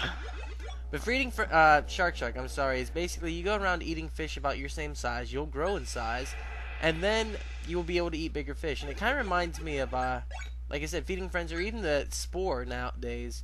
You know, the introduction level, the primordial level, whatever you would call that. The Spore level, I guess. But this The was cell, the I guess cell originator stage, my of bad. all that, though. And I just got eaten. And also, I like this game because you can tease the big sharks. Where am I? Seahorse. If I can get over to Mr. Hey! Hey! My bad. My fish's still on the screen. So I'm gone. But Shark is a very fun game. It has been released in many compilations, and it's basically what you see before you. Now, what I like about Shark is you can see the detail of the sand at the bottom of the ocean, the air bubbles coming up that are animated, the coral reef. I mean, that ocean's just moving. Look how fast that's going. There's a lot of things going on for an early game. That's cruising. Oh, You listen how get dramatic the- it is when that shark comes in there. Very jaws. That's very, Ooh! it's very Mess with the shark. Spielbergian, if you will. Oh, we're back. Why is my fish smaller than yours? That's not fair. Because I've been eating more than you. I'm gonna go chase down the crab. Come here, Sebastian. Oh, I guess in the two-player mode you can keep your size. Sweet. Oh, shark. Nothing See, I never saw that shark get his cricket. Oh, snap. Why'd you go messing with the shark? Well, you know, my little fish is a brave little fish. He's a son of a bitch, as they say. Now, I think that's a stingray that was just eaten, but I'm not sure. It's whatever you want. It could have been a pair of pliers, for all I know. Pair of pliers. I think that's a seahorse, but it could be a worm that fell into the ocean. You never know. That's what's great. I mean, the Intellivision did push its graphics further, but at the same time, a lot was up to interpretation. And Yeah, you can tell they're fish, unlike on the Atari, where it's kind of like blocks with little other blocks. yeah, This one actually has curves. and nice little fish designs. I like the crab and lobsters that come out the bottom. I like the fact that Intellivision added curves. Video games needed curves. Indeed, they did, Ray. I don't know how I made did that not sound. mean that in the way I don't know how I that made you it thought. sound dirty either. That was such a... Anyhow, here comes that lobster. Look, the freaking cell... Oh, Those you dirty shellfish mother! are so scared. I don't know what's going on. Poking their head out, going, "Are the fish gone?" They're gone, man. Come here. Can we eat each other? No, You sure? I tried. Come here, Ray. I eat you. La la la la. Yeah. Let's make dirty shark fish sense. So this ocean's really cruising. Evidently, we don't move beyond Get your our ass lead. back here. I'm Nemo. Because that's who I want to be. I guess I'm Dory. You get to be Dory. Oh, I'd be Marlin then. But yeah, there's that. Like I said about the shellfish, I dig those. Look at him clamping away. He's bringing the clamps. A Futurama reference. Thank you. But I like this game. I mean, it's a little bit slow paced, but if you play it, it's fun. It is. It's a blast. And like I said, Feeding Frenzy, the Xbox 360 arcade game, is a blast also. My mother loves that game. She played it for 4 hours one night. My mother doesn't even know how to turn on the TV, so that says something for that game. Oh, Oops, can't eat snap. him yet. Why do you explode into a firework? What's that all about? I don't know. Apparently you ate some I'm explosives here, earlier. Blue Fishy. Yeah, this is definitely... What was that star power? What was that? We will, if we do survive long Oh, enough... I can eat you when I'm bigger than you. You rat bastard. Apparently I'm being chased by a heart or one of those things that... See, once again, is that a stinkfish? Or is that a stinkfish? Is that a jellyfish? Is That's that one a of those things you stingray? use for fireplaces. What is it? Is it a poker? Yeah, is it a... No, the little thing you use to make the fire bigger by blowing air on it. Yeah. I forget what they're Oh, called. did you see that lobster sneak up on that fish? He's like, I got you, bitch! He so jumped up on that. That little fucking... That's why the Bible says not to eat shellfish, because they're assholes like that. There was a reason that we were commanded not to. Look at that. I hope that lobster goes for the shark. That'll be entertainment. Dude, if he can take down the I've shark, never seen that I'll in give that nature. lobster some points. I would love to see that in nature, just a lobster versus a shark. I think that would be an epic battle. I think the shark would win there, but... Look at that. Ray's getting bigger. I like that.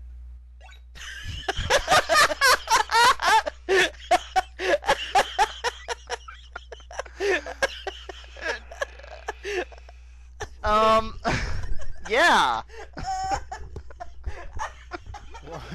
Well, Ducky loses his mind. I'll hop in here. And yes, Ray is getting bigger. That's what she said. He's mammoth. So this is Shark Shark. A good time for friends and perverts alike. Now we've got the jellyfish coming out.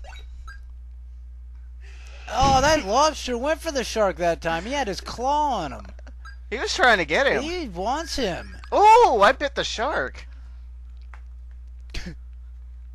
Well, those are some big fish. Try to buy that back. I have nothing. I can't top that. Oh, he turned green for a second. I'm gonna eat him.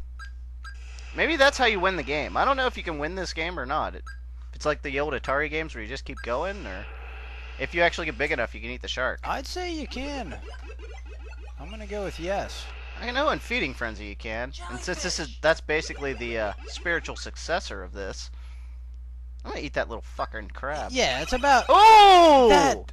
Apparently he's invincible. Invincible or bigger than he appears.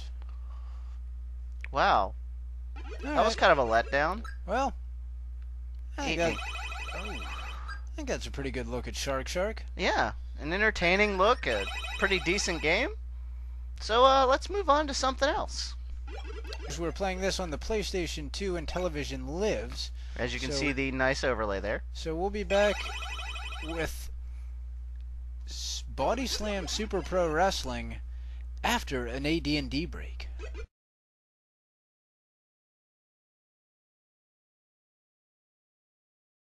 A little advanced Dungeons and Dragons for everyone out there. A D&D game, no doubt oversaw by the Gygax himself. I highly doubt it, but Why not? But it is officially licensed, and it's a very early role-playing game for the consoles. So it's...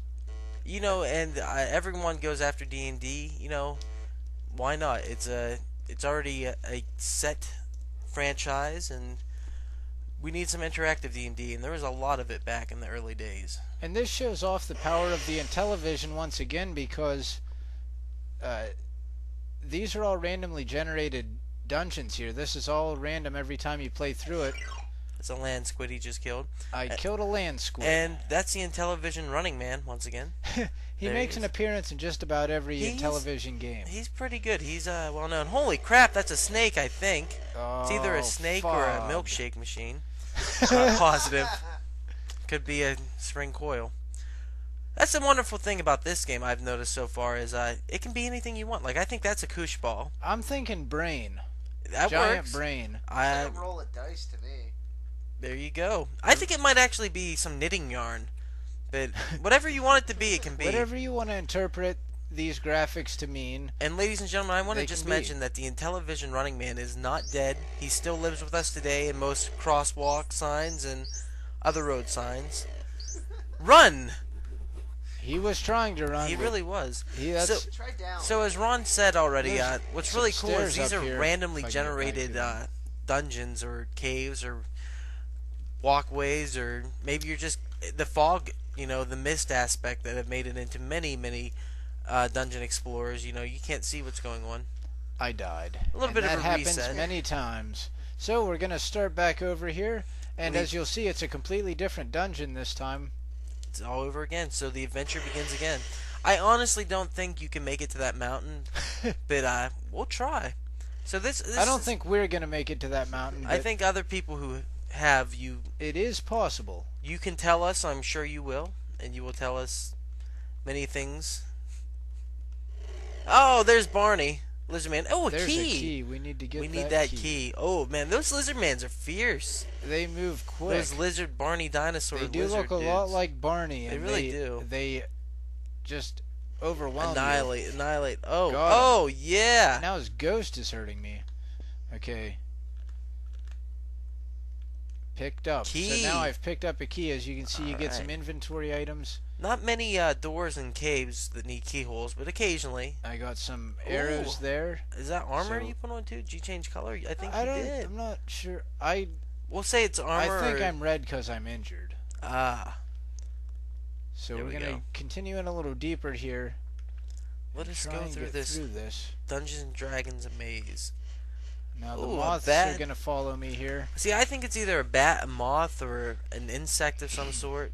We're It's not- whatever you want it to be. Whatever you imagine. And it's the beauty of Dungeons and Dragons. You could create any monster. I think that's a land squid, or a spider, or a And I don't I'm know. out of freaking arrows. My again. grandmother's liver. I don't know. Be anything. What are those? Those are the bones of the previous warrior who transfers these evil dungeons. And That's a kangaroo. all right. I wasn't sure on that one. I think the way it was jumping about, I'm sure it was a killer kangaroo. I think it had too many arms to be a kangaroo. It was a mutated killer kangaroo with many an arm, as Ray has pointed out. So you can have a lot of fun adventures with this, though, because every time it's a different adventure. I'm just going through these rooms trying I to... think we definitely need some, like, 80s cheese metal or something to go with this. Well, that's a good point, because these games definitely lack background music, and you can tell, and when it does kick up, it's usually kind of abrasive and loud and just... Scares the crap out of you. Scares the crap out of you, as Ray just said. And you know, Cup of Joe there, invigorate the warrior yet again. And we will continue upon our labyrinth. Yeah, so I think that's a pretty good look at this game. You're getting pretty deep into the dungeon. We're getting pretty deep into the dungeon, Ray says. The dungeon that's ever expanding and never ending. It's the kangaroo monster. I think that might even be an alien or predator. I'm not sure. It's a gremlin. It kind of looks like that's what looks it like is. a gremlin. It's a troll or a moblin, It's or whatever you imagine. it could be anything. It's And the eye that's of the the beholder. as you said, that's the fun of Dungeons and Dragons, and that's the fun you can have with this game. So I imagine we move on. let's move on to another title.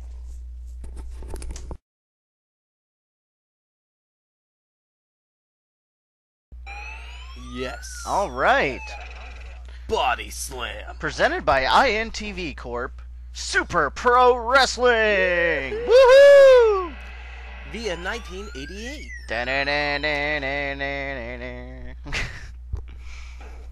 All right. So we're gonna do one-on-one. Yeah, let's do one-on-one. All right. So one-on-one. I think the left controller will be human. Now, we're playing this one also on the PS2 collection. And I like this a lot because you bring up the overlay here, which is, you have to use actually a lot. Yeah, the overlays you use quite a bit. Alright, let's choose our wrestlers. Now look at these wrestlers. I have the choice of Baron Von Thud, Sheik of Slam, Dr. Payne, Barf the Caveman. That's terrible too, because he looks I'm like Jack Hammer. Vic Vicious. That's a porn name if I haven't Judge seen one. and Jury. Get it? Judge and Jury. Get it? Judge and Jury. Judge He and does. Jury. He's got a fez on or something. I don't know what's going on. Check out Rambo. Rambo. Yeah, not spelled like the John Rambo, but Rambo nonetheless. Gorgeous Gordon, or Gorgeous Jordan, as I like to say. Chief Big Thunder. Mr. Ugly, who And kind of looks like a Baron Pac-Man Von- ghost. Look at Baron Von Thud's got a cowboy hat on. What's up with that? Dr. Payne with the prescription of pain. Beach Bum Barney actually looks like Hulk Hogan. Let's pick one here. I'm gonna be, I think Mr. Ugly. He's so hideous he has to wear a mask. I'm gonna be. Let's That see. man must be one ugly dude. Like, seriously. And not just a mask, but like an executioner's mask. I think I'm that's gonna be terrifying. Jack Hammer. Alright, you be Jack Hammer. That's right. Choose your moves, Mr. Ugly. I actually think that Mr. Ugly is a black mage from Final Fantasy that took his robe off. I agree. He's got the yellow eyes. Now, as you'll see, to choose my special moves, they will be locked into my buttons. I have to go through them here.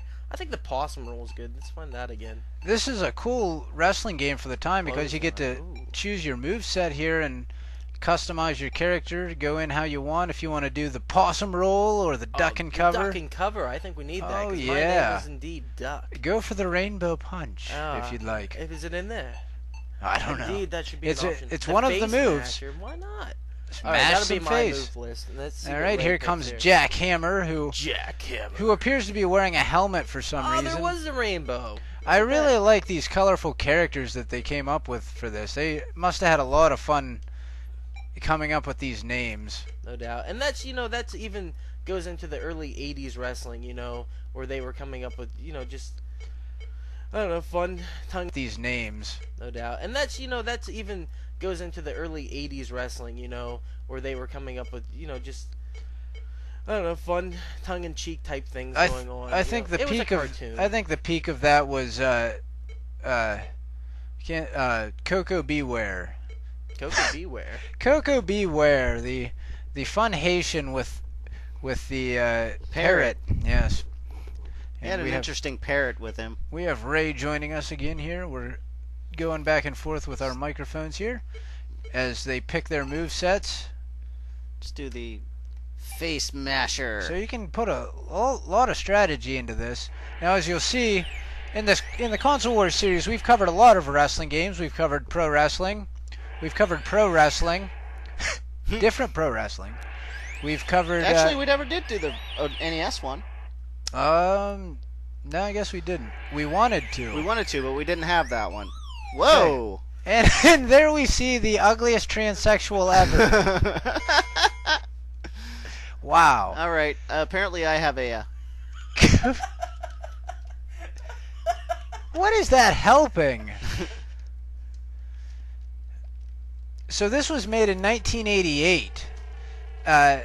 Well after the original Intellivision run, and during the InTV days, which in a few of the later segments here we'll get into what happened to the Intellivision after Mattel basically lost interest.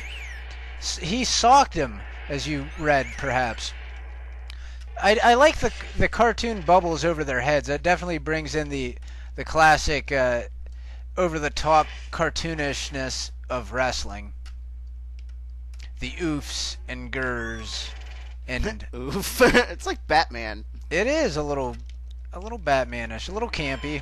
The names are a little campy. I don't know. Kind of a bizarre game.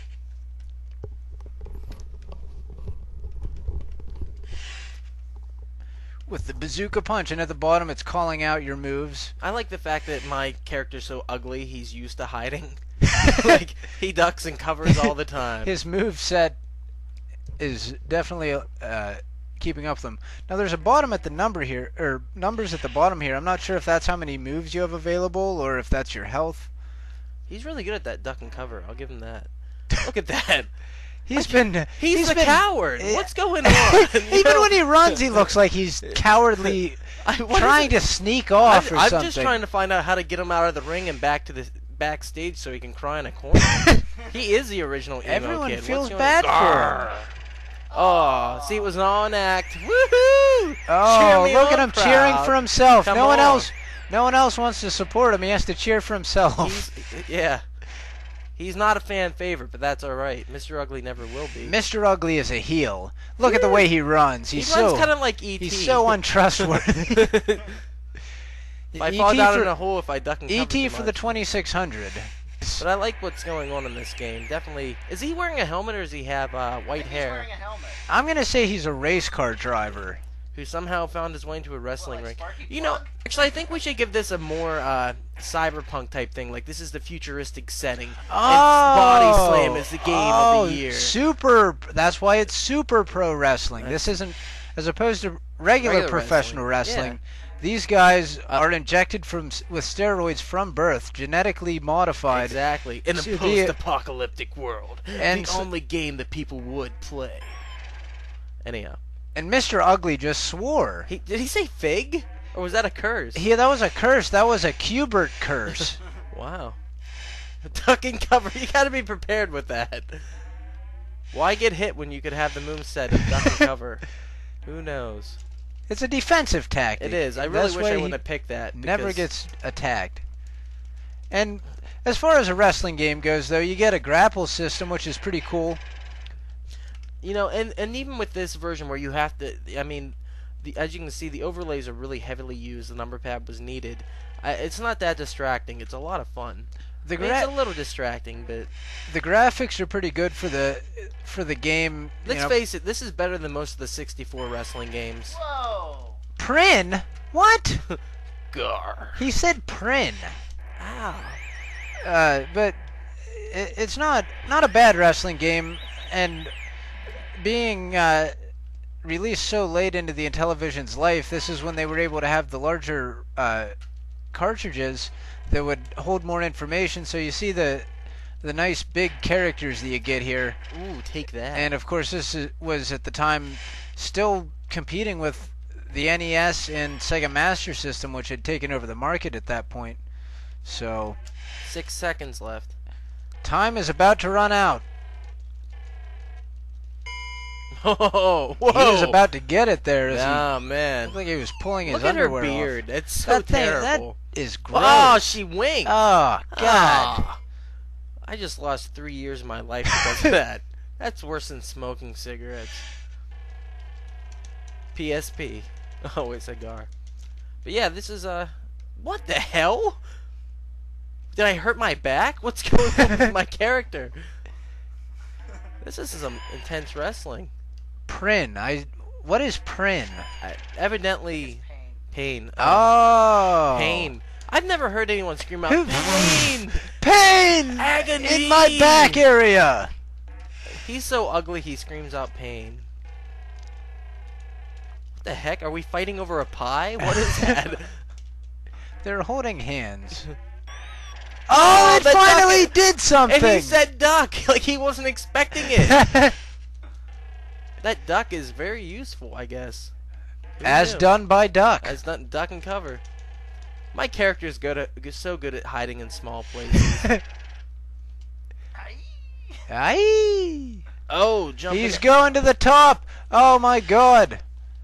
What will he do from here? Why do I look like Jesus on the cross? That's terrible. Oh, he decided to do it, and he's going back up. Okay, let me jump. Let's do this. And evidently, he's good at hiding too on the pole. He's afraid of getting up that high. He just kind of goes halfway and Besides, maybe that's not quite enough. Come down here, man.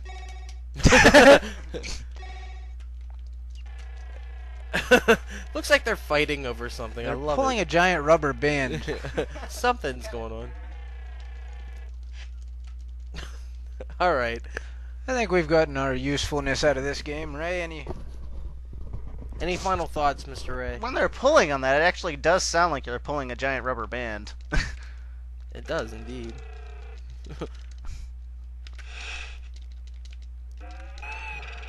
Ugh. Alright, well, let's move on. Alright, get this over with. Come on. Whoa! I suckered you in! So mean, Ray. Mr. Ugly already has low self-esteem, and you have to pull that shit? What's wrong with you? Ah! I felt the pain of that one. Alright, anyhow. Pin him! Pin him! Yeah! Yeah! Pin him! Pin him! Pin him! Pin him! Come on, pin him. There we go. Count it down, ref. Bring him in. 1, 2... No. This is real 3. 1 Mississippi, 2 Mississippi. Woohoo! Match is over. Yeah! I win! I win. I win! Well, at least we didn't have the Intellivoice telling us, Duck! Alright, so we're going to move on. Yep.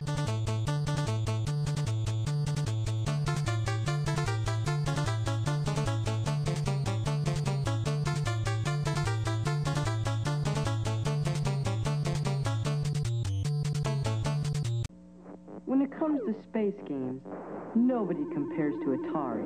Excuse me. Have you compared them to Intellivision? Intellivision? Sure, they've got great space games, like Intellivision Space Battle. I didn't know.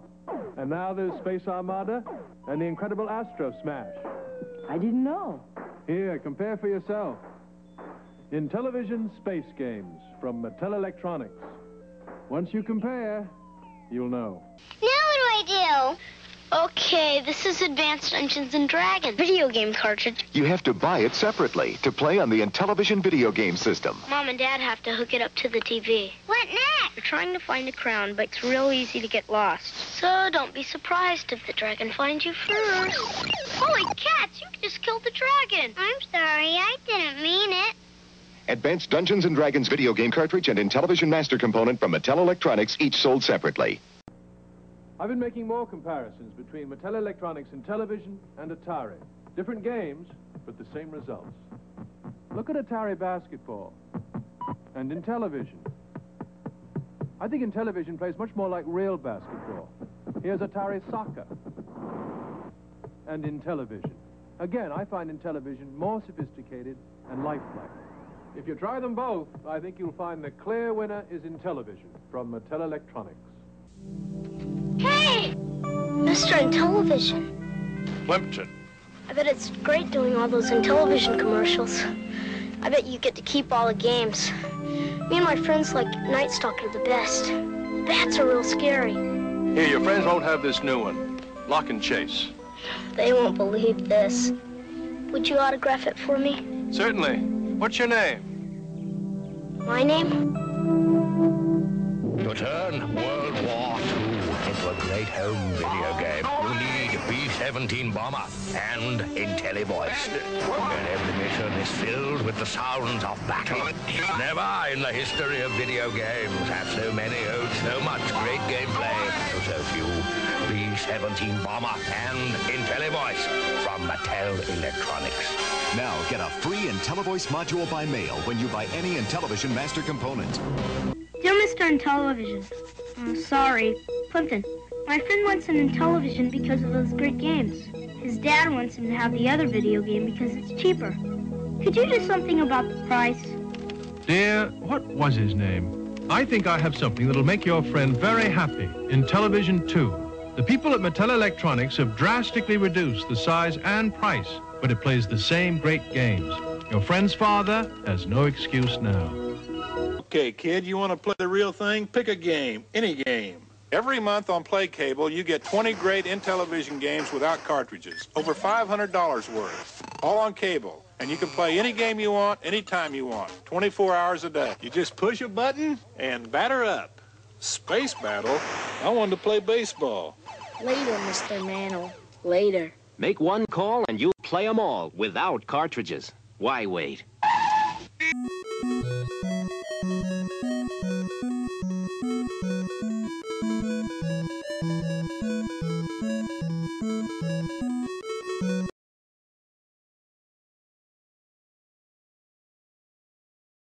Ladies and gentlemen, welcome back. We're taking a look at our final Tron game for the Mattel Intellivision. This will be the Deadly Disc. Now, we have went kind of in reverse order of what the movies would have went. We went from the last scene probably to the middle. Alright, anyhow. You see what I'm saying, though. But we're at the Deadly Disc, which is one of the portions of the game. The Master Control is kind of a game he plays to, I guess, to weed out the programs that he has enslaved and to get information out of them. And it was a disc game where two different programs would go up against each other and just kind of defeat each other and delete each other if they lost. But here we go. Here we have the Deadly Disc. We have our character, who I'm guessing is Tron, I'm going to say. I'm guessing the red one. Yeah, we're going to say that's Tron. And the other ones are just other programs that need to be demolished because they have been assimilated into Master Control's evil plan, and he is an evil genius.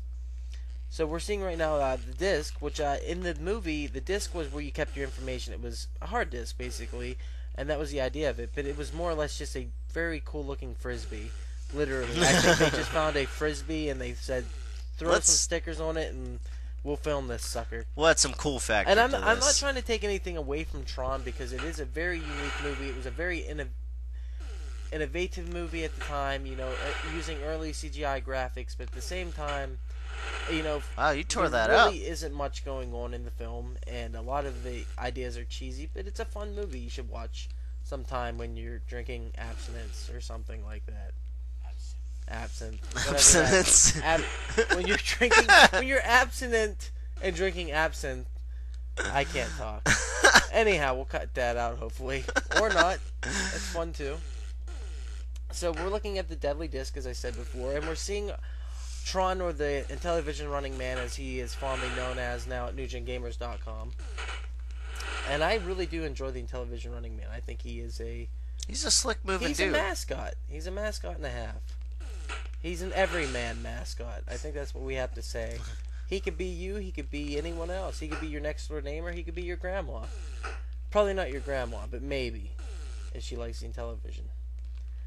Anyone that likes Intellivision is represented by the Running Man. Absolutely. Intellivision Running Man's the everyman, as I said before, with a Frisbee. So we're seeing, once again, the isometric view. You know, the Intellivision was trying to fake 3D in an interesting way. Kind of like when you were a kid and you would draw the horizon line, and then you would draw the two diagonal lines going up, and it would fake that 3D perception. You know, it's not, but it's trying its best to do that. And I think that's something to be said about what this system does and how it could push even more than the Atari could. Yeah, this system really had some powerful visuals, and we'll see that Disney copyright down there. So shameless. They really are. Anyhow. And we'll see a lot of that in some of the later games where they created them around the time that the NES came out. And they looked really good for the time. You know, they didn't quite compare to what the Master System and NES were putting out, but for something that was over 8-9 years old at that time, it still managed to hold up. I like this sound design that's going on here. We have a nice little throwing disc noise, and we have a nice little clink, whatever that is, and a very cool wave sound that comes in occasionally. As they disintegrate, I wasn't sure what was going on. As they disappear into nothingness and return to the great void of unknowing. I'm not sure where destroyed computer programs go. They go to my recycling bin. But yeah, usually mine just end up. Thank you. That was a horrible pun joke. That was terrible. In my recycling bin. Yeah. Anyhow, so this is the Tron Deadly Disc, as I said before, and I think we've seen about pretty much all this game has to offer. Oh. So I think we're going to move on and say goodbye to Tron for the Intellivision. Where do programs go before the recycle bin? This is the true question of life, I believe. There was no recycle bin back then. Where did they go? Just gone forever? Pretty much.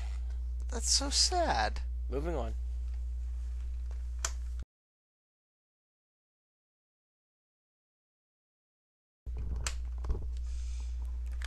Time for some Pitfall.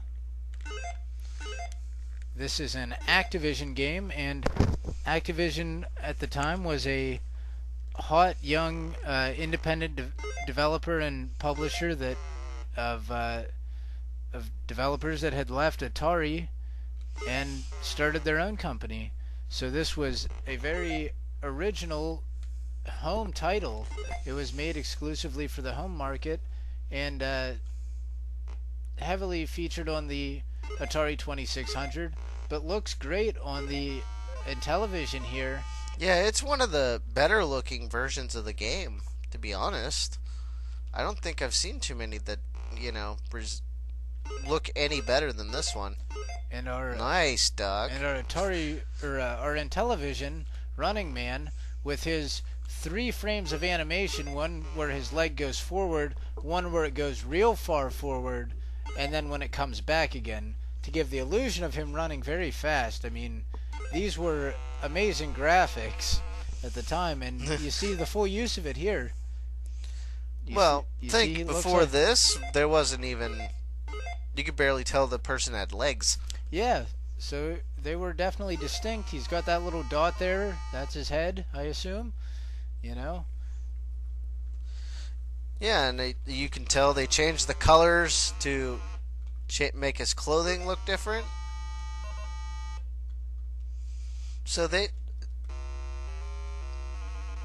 And that's why they call it Pitfall. And you have fallen into the pit. So, we'll start off here again. And, of course, with these games, there were no saves. There were really no advancing. You had to play through them in one sitting. And that's, of course, the challenge of it, is trying to get through everything. And we still weren't to the point where games were getting endings yet. I mean, it was getting close to that point, but there still wasn't the need for it. It was just always about the score or the time.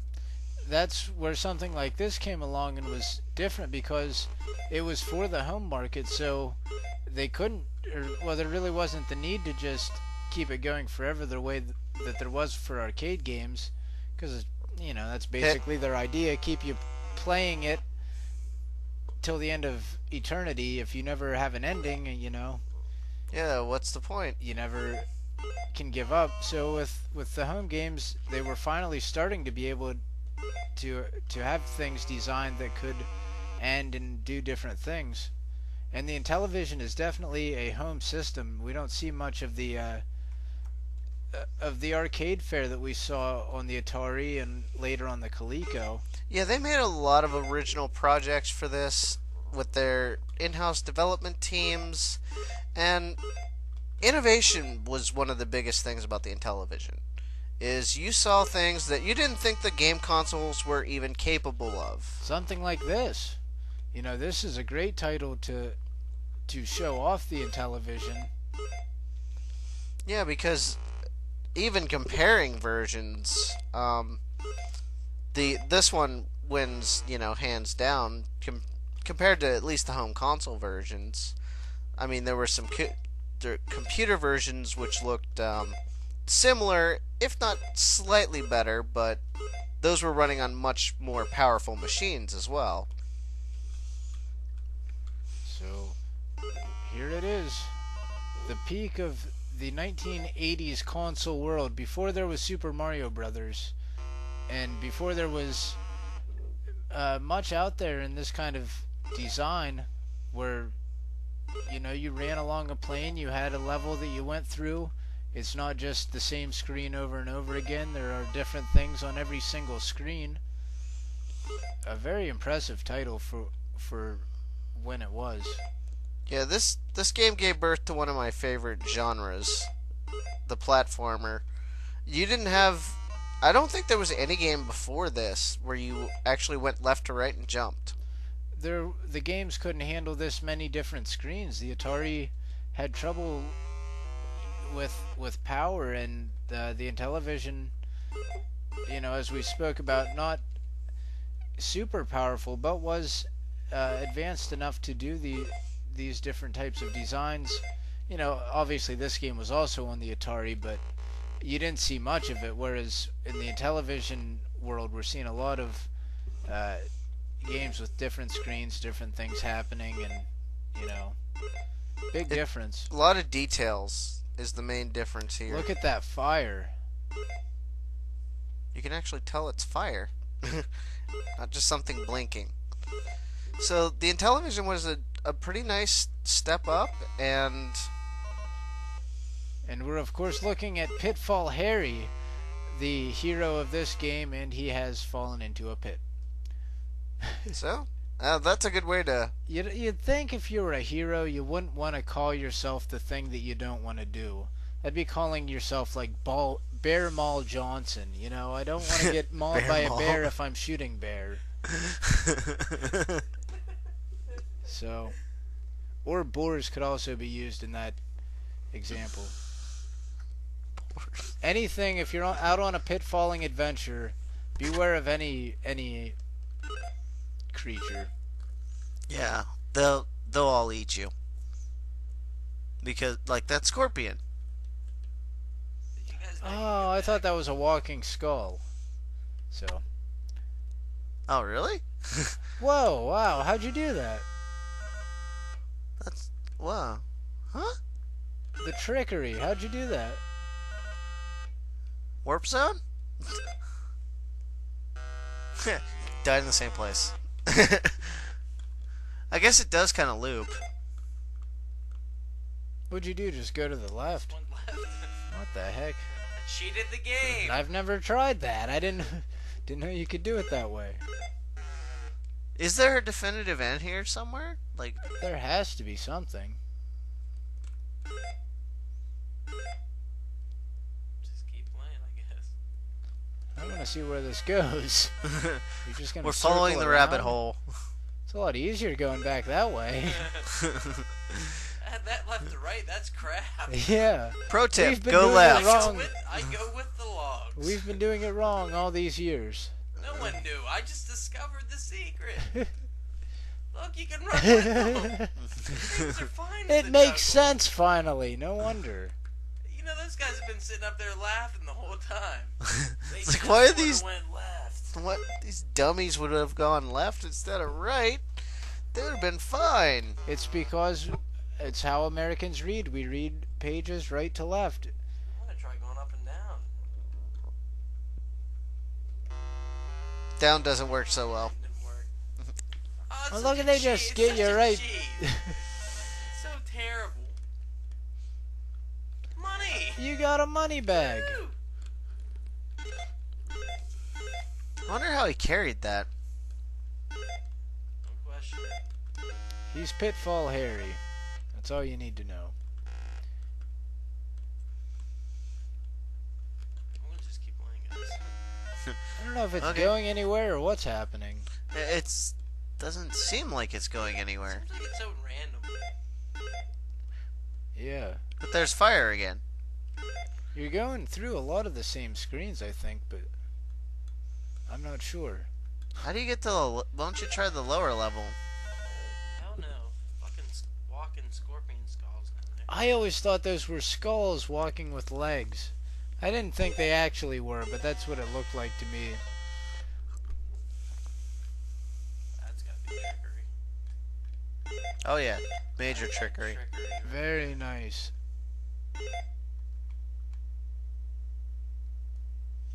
I like this game on the Intellivision. It kicks ass. Yeah, it does.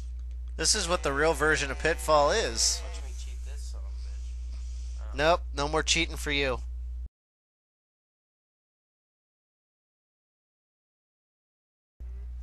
Okay, now we're taking a little break here and gonna cruise around the classic Intellivision Lives user interface on the PlayStation 2 version of this game, which is available on several consoles. Now you get a nice little song list here. You can have the background music. We have it shut off while we're playing this, but you can choose a background music that'll play during this and during the games, which since none of the games really have music, put something back there, I guess. So this was really something done for the fans, really not even for the fans, because the guys that originally made this stuff really got into it, and so, you know, for them, they enjoy this just as much as we do. So, you know, this is an all-around great thing to come out. Here's some unreleased games that they put on here. Yeah, it's kind of more rare stuff. Let's check out the Hypnotic Lights real quick. Okay. With that music. Yeah. Listen to this new wave music. I was so sad. I hate life. Wow.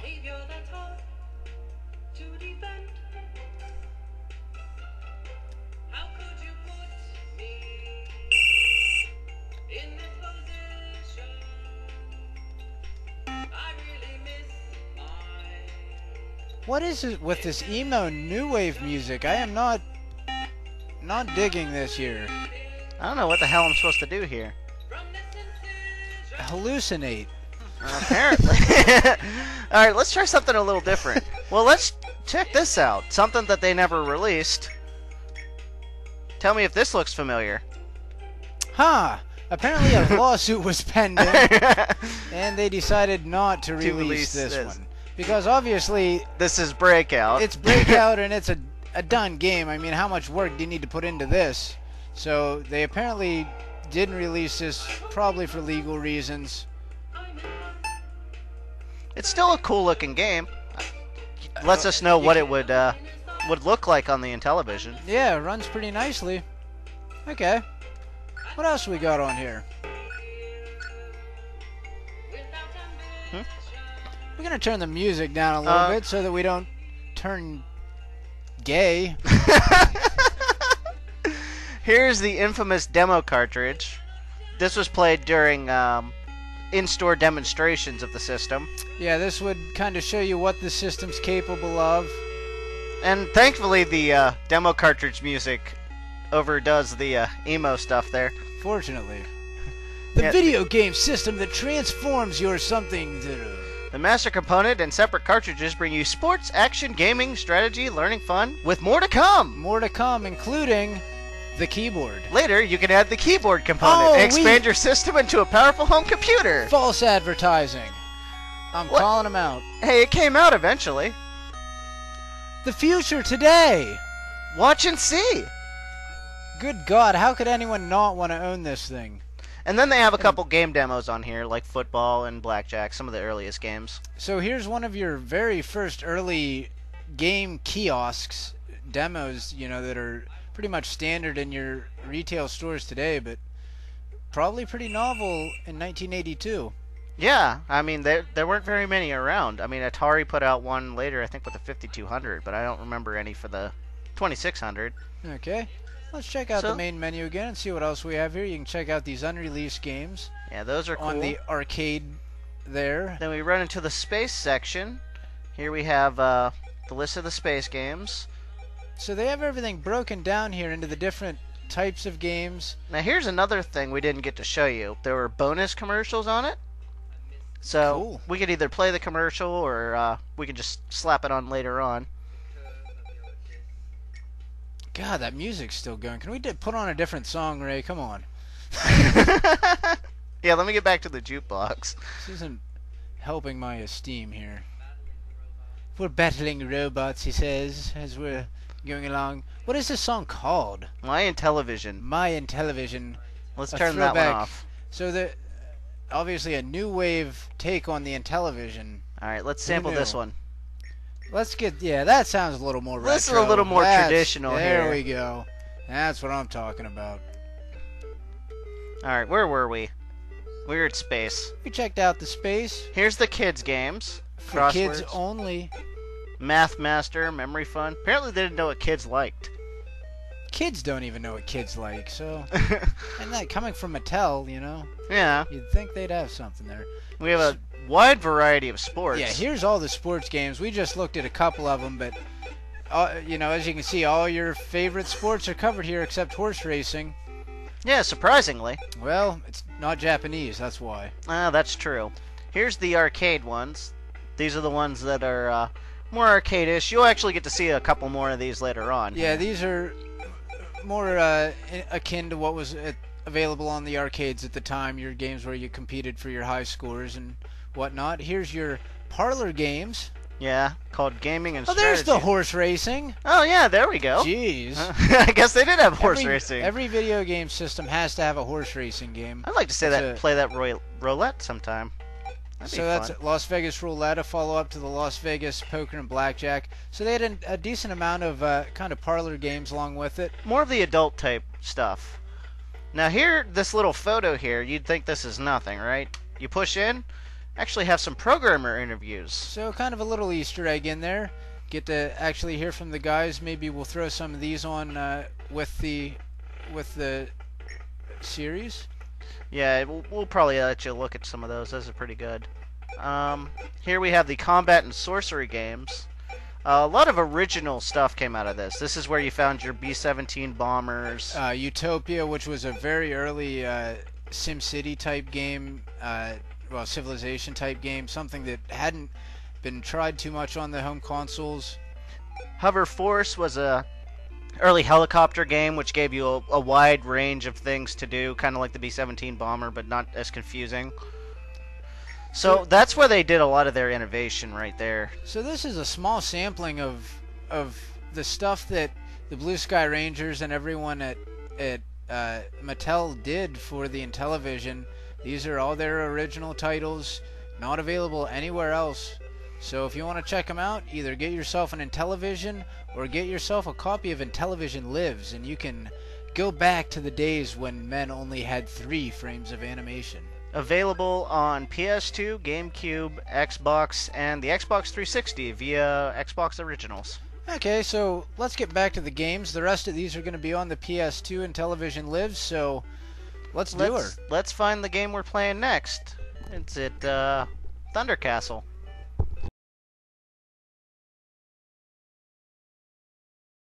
Intellivision presents Thunder Castle. The copyright is 1982. The game is about dragons and sorcerers and castles and thunder, and maybe even some lightning thrown in there for good measure. I don't know. We'll see. This is a fun title. Here beginneth the tales of the knights of Thunder Castle.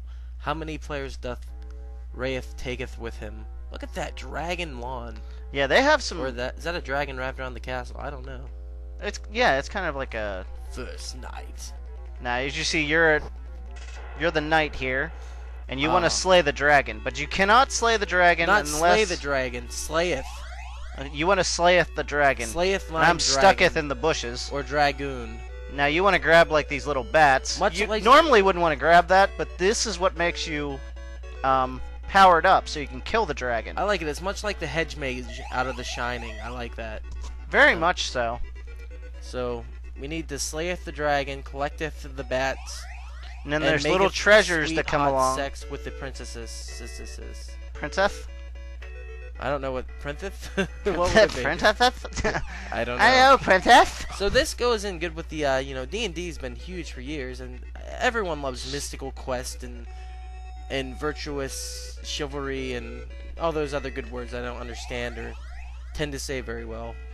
But Ray's, I guess, is pretty good at this game, so we're going to see him kind of go through this in a beastly way.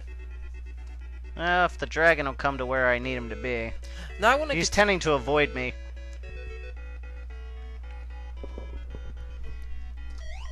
Now I want to continue to go through a little bit more of the history, some of the things we haven't really touched on that much. And one of the most interesting things about the Intellivision was they released a PlayCable adapter in 1981.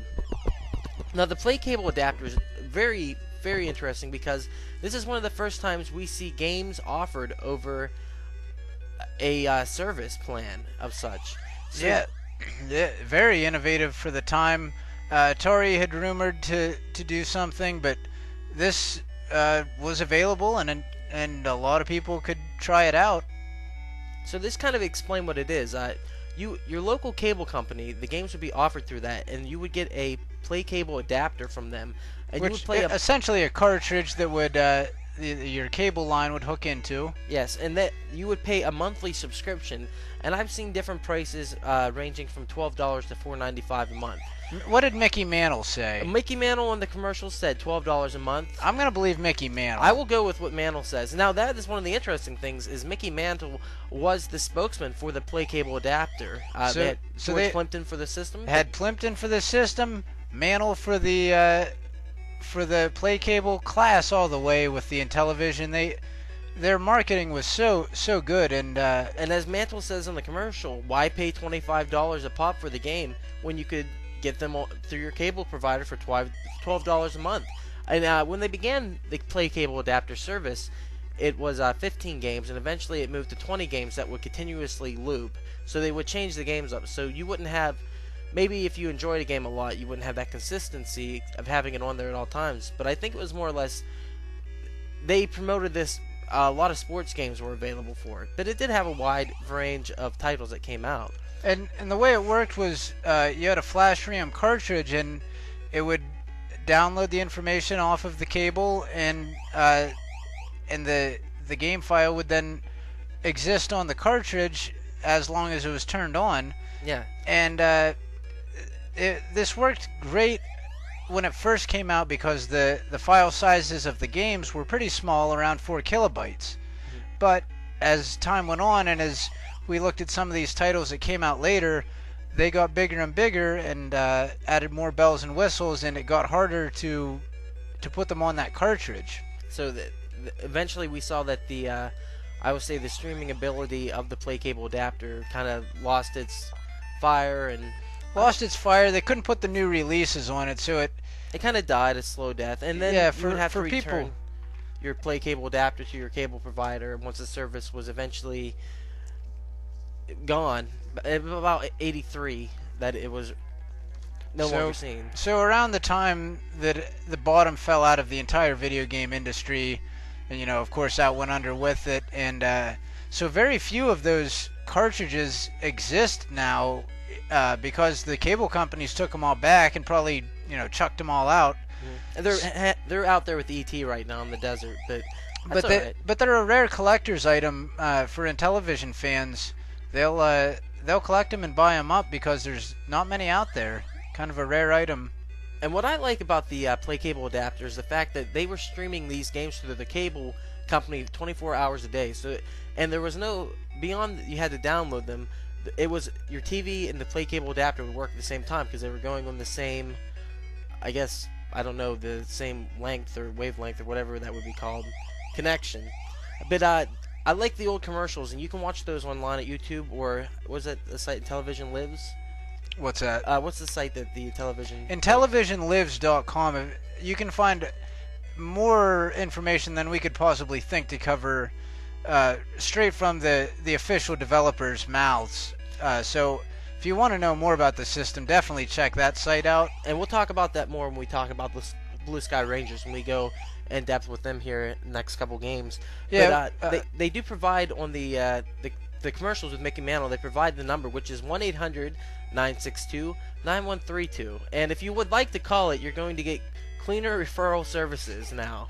Yeah. But back then, you would have got the Intellivision number to be able to get the PlayCable adapter. Yeah, so if you watch the commercial, because Ray will probably include it here with this video, don't call it, because...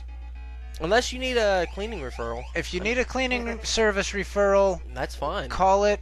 There's a nice lady that has a recorded message. You can let her know what you need. But other than that, probably not going to work these remind days. Me of those epic EverQuest battles where you had to go fight the dragon and you had to have like the hugest guild ever. Except it was just you versus the dragon. Guild. No guild whatsoever. No guild. So here's a fantasy-themed game. We didn't see too many of those. We looked at the AD&D title, which was quite a bit different, but this is decent fare here.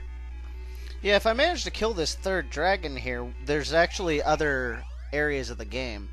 There's about 4 different game types to this, where you're fighting different types of enemies. This is just the first section.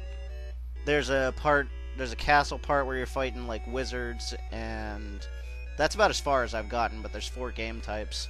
Okay, so you get multiple screens, some different action, different enemies. Your warrior appears naked for some reason. Yeah, I noticed that too. All he needs is a shield and a sword. That's a warrior. He doesn't even have the iron underwear on. So, anything else you'd like to say about this one before we move on to our next one? No, I think we pretty much covered this game. This is pretty good title to check out, and check it out if you will. And call your local cable provider to see if PlayCable is available in your area. Oh, as I said, there we go. We just advanced. We've just advanced against the snowman. The snowman.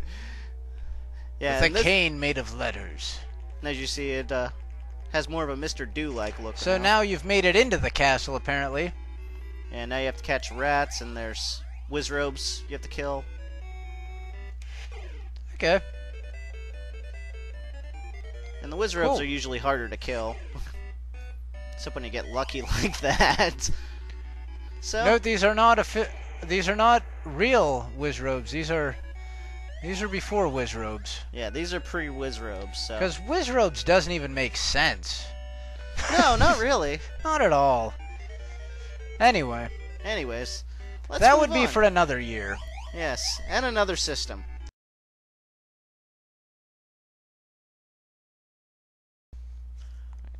World Championship Baseball! This was a title made in 1983.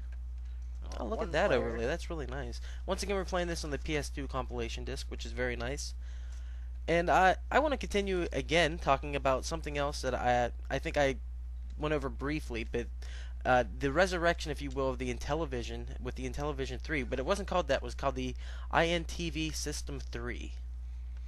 And what it was the vice president of marketing, his name was Valinsky, that's his last name, eventually bought the rights to the Intellivision line, and he paid $16.5 million. The INTV System 3 was basically the Intellivision redone with a new box. It no longer had the sleek wooden look that would go well in your log cabin and or early 80s cedar house. I don't know what the hell they were trying to prove with that. I don't understand all the early 80s consoles had a wood finish, but evidently they were trying to pretend like they hollowed them out of trees. But it came out with the more, the 80s black box look. But it did the same things as the first Intellivision. Honestly, I think there's a logical reason why. Alright, share it with me. This may be way out of the realm here, but the original Magnavox Odyssey boxes that Ralph Baer was making, that he was making, he used wood boxes. So maybe all the other corporate companies, after they got bigger, thought, we need to steal that idea, and just ran with it. I don't know. It was the 80s. They added on the cars, that veneer. It was everywhere. I don't know. I don't know what was it. Those people were nuts. It was. Thank God I wasn't alive yet. Evidently, it was. If you needed to hide in the bushes or something, you could drive your Volkswagen back there. Or whatever. And hold your Intellivision in front of you. And exactly. No one would see you. Camouflage. You have to camouflage these things so they fit in with the house. So. If anyone can explain the wood finishing of the 80s, please help us with that. I mean, we're not young, but we're young the 80s, we were just born, so we don't understand this. We've just seen it, and we don't know what the hell. You other world-weary adventurers, let us know what's going on. What were you thinking? All right, so carry on. So the VP of marketing buys the rights to the Intellivision outright from Mattel after the crash or during the crash because Mattel realized they weren't going to make any more money off this. The market was flooded. And, they had just failed with the keyboard peripheral, as we spoke about before. They promised it. Got to the point they were being fined $1 million a day. $10,000 a day? $10,000. I'm sorry, $10,000. And, so they released that. The Aquarius computer system was a huge failure. So after being hot on electronic gaming and really starting it and innovating it for the home, Mattel walked away from it. And then, as I said, Valinsky bought the rights. And one of the nice things is he brought back a lot of the members of the Blue Sky Rangers at this point. This was done solely out of a love of the culture and what they had created. They called the company INTV, Intellivision. There you go. You know, it was a standalone company called INTV, and they brought those guys back on, the people that truly believed in this machine and had a lot of fun working on it and creating it, and we have not seen that with other video game systems. You know, once the corporate heads are done with it, you know, it pretty much, usually these systems fade into obscurity and only dorks like us talk about it. But with the Intellivision, the dorks that made it are still talking about Absolutely. it. You know? And, you know, it's the underdog syndrome. I think that's what it is in a lot of ways. In a lot of ways, this system is superior. In almost every way, actually, it's superior to the other two that were out at the time. But it was the underdog in a lot of sense. Atari had the name, and Coleco just came out of nowhere. So Intellivision really did have that. You know, these guys all were young developers, new to the industry, and had a lot of gumption and really believed in what they were doing. And you know, I'm sure it was heartbreaking for them to see the whole thing collapse like that after they'd put so much work into making this thing, because, you know, again, as we discussed, they had a strong development team that wasn't, you know, they weren't bringing the arcade ports home. These guys were developing and creating. Titles. Yeah. So you know, INTV came along. And what year was that? Was that 1980? It was 85. 85. And it was between 85 and 91 that the INT system, TV System 3, was alive, and they ended up producing 35 games over the course of time, and that brought the total library of Intellivision games up to a nice 125 titles. Okay, so some of the titles we looked at earlier were part of that.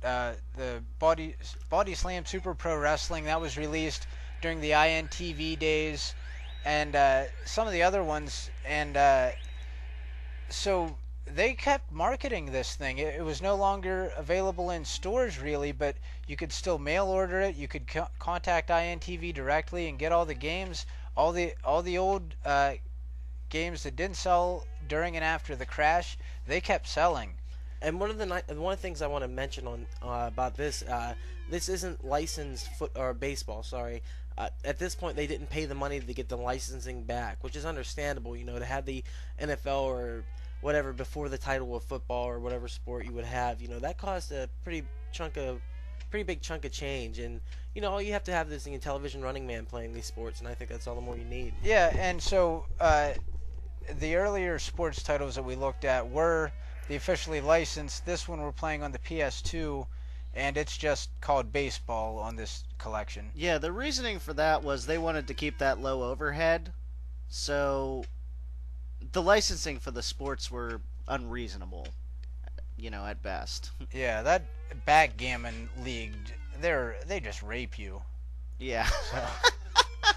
Backgammon league. So the title, they really didn't need the licensing. So, you know, I can see why they did that. It doesn't, especially since you don't have the pro teams. You don't have the room on the cartridge. Yeah, this isn't changing anything about the game. That this is an MLB baseball.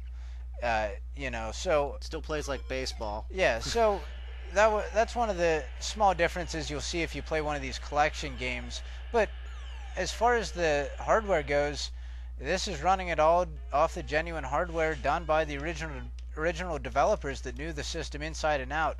And another thing we can get into here, which will, I guess, go into our next phase of the Intellivision saga, which I think we should head into in the next video. So I think we've taken a good look at baseball. Definitely a good baseball, and if you ask George Plimpton, compared to the Atari version, it kicks its ass.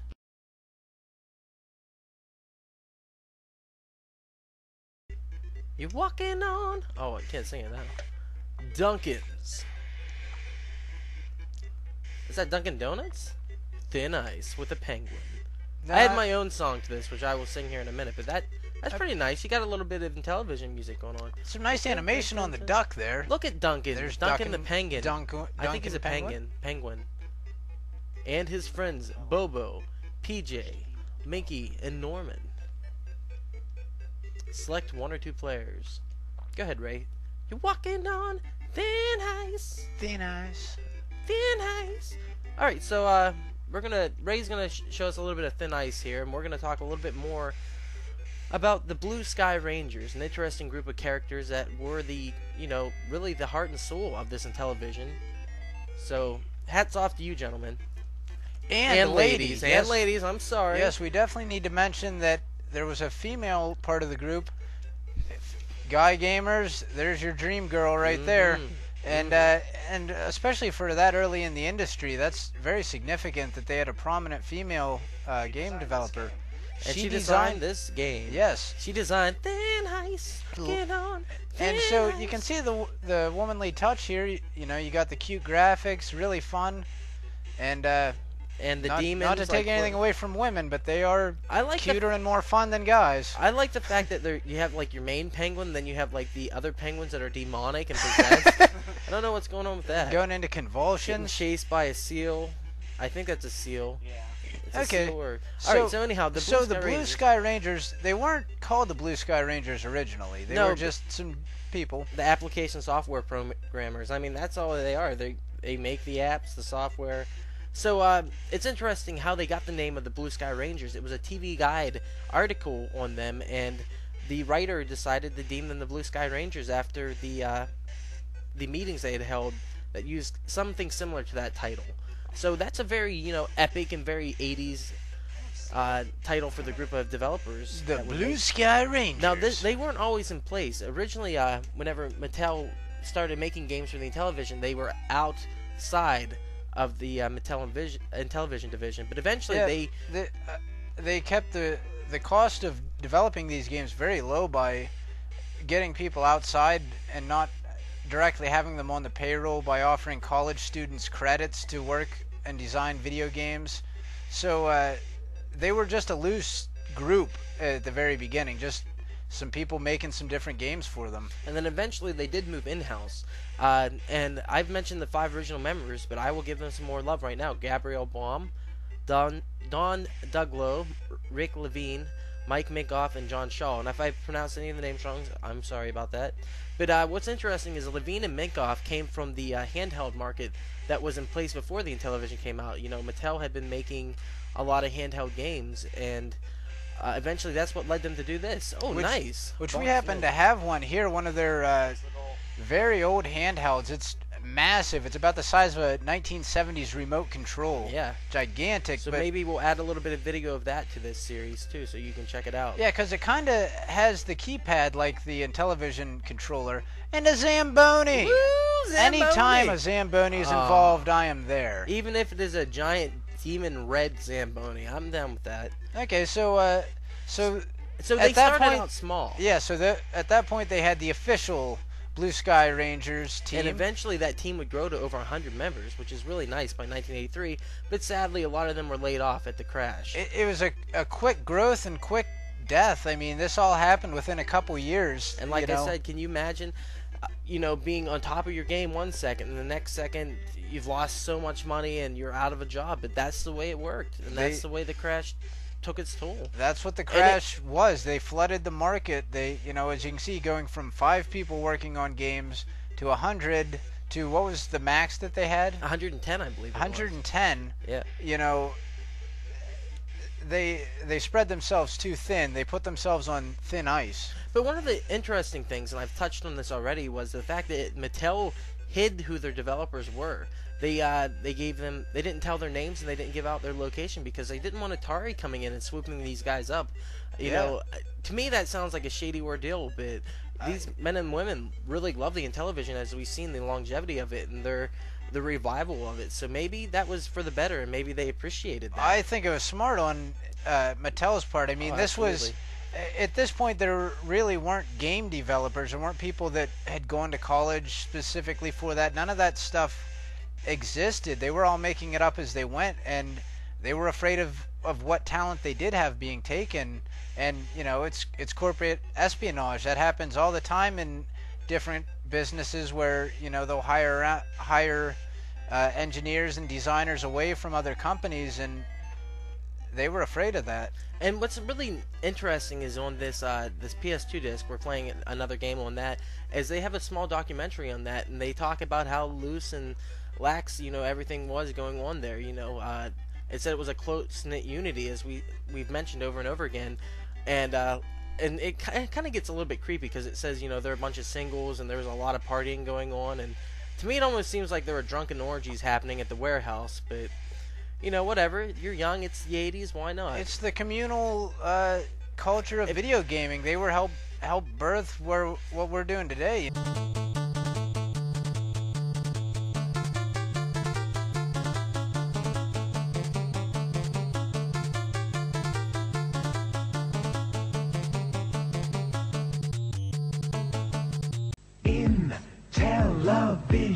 The intelligent home video system. Intellivision turns your TV set into a family entertainment center.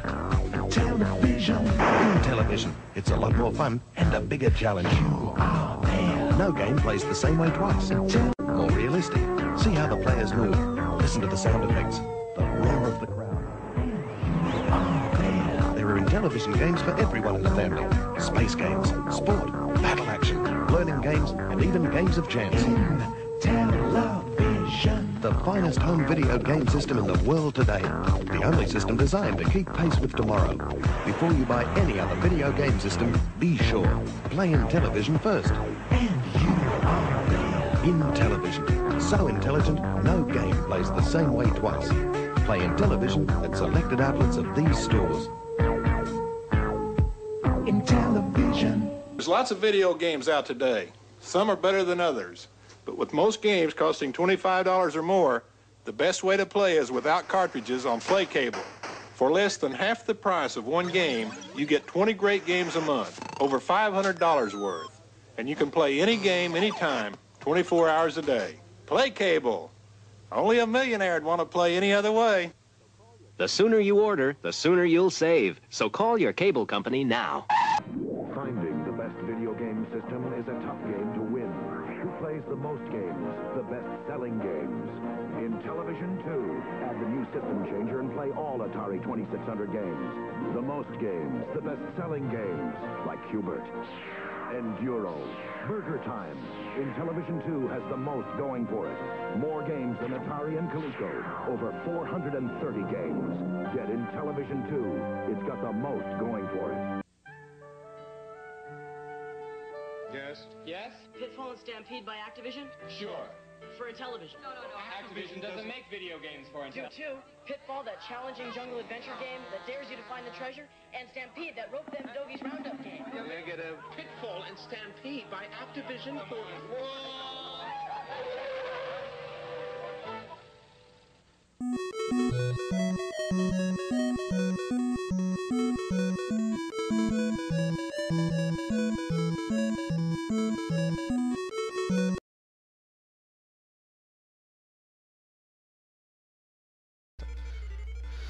Well, everybody, welcome back here. We're going to take a look at Buzz Bombers for the Intellivision console. Here you play as a bee. Prepare to start. Actually, no, you play as a can of Raid. It's the most uninspired character ever. Maybe the person that designed this really hated bees. I'm going to say it's a guy in a bee suit. What is the hummingbird doing? I don't think you want to shoot the hummingbird. Hummingbirds are usually good. Usually, but I've met a few bad ones. Success. Okay, so continuing on with winding up the Intellivision story here, we've talked about the Blue Sky Rangers and how strongly they felt about the system, and how the VP of marketing came along from Mattel, or from the Intellivision line, and bought the company from Mattel, or bought the rights to the system, the games, everything Intellivision, and formed the company INTV. And that went on for 10 years. They continued to market and sell the system until 1991. Fairly successfully, till you know, till the 16-bit systems came along, and then, you know, by that point, most people had moved on past the Intellivision. And so, all of a sudden, the Intellivision was stuck in a bad place again. It was stuck in Deathland, basically. Deathland, like it was during the crash, once again. So then, after that, one of the original Intellivision programmers, Keith Robinson, went out and he decided to buy the rights from Valinsky, since INTV was really not really doing anything anymore. And he started this website called Intellivision Lives. And he found out that there was a lot of interest still in the console. Yeah, he found that he wasn't the only one that still cared about this machine, and found out that there was a whole culture of game players that still loved their old Intellivision. And, you know, I can say I remember playing one when I was a kid. I remember playing Astro, Smash, and having a great time with it. Yeah, you know, and so, you know, all the gamers out there have a strong cultural following with this stuff, and, you know, it was brought back around almost full circle again and presented pretty much exclusively as a fan service. Yeah, and he found out that people still wanted to play the games, so he found a way to get them re-released on things. It initially started as PC releases and an early PlayStation 1 compilation called Intellivision Classics, and he really wanted to get these titles out there for people who wanted to play them again. And by doing so, kind of has kept the Intellivision in people's minds for quite a while now.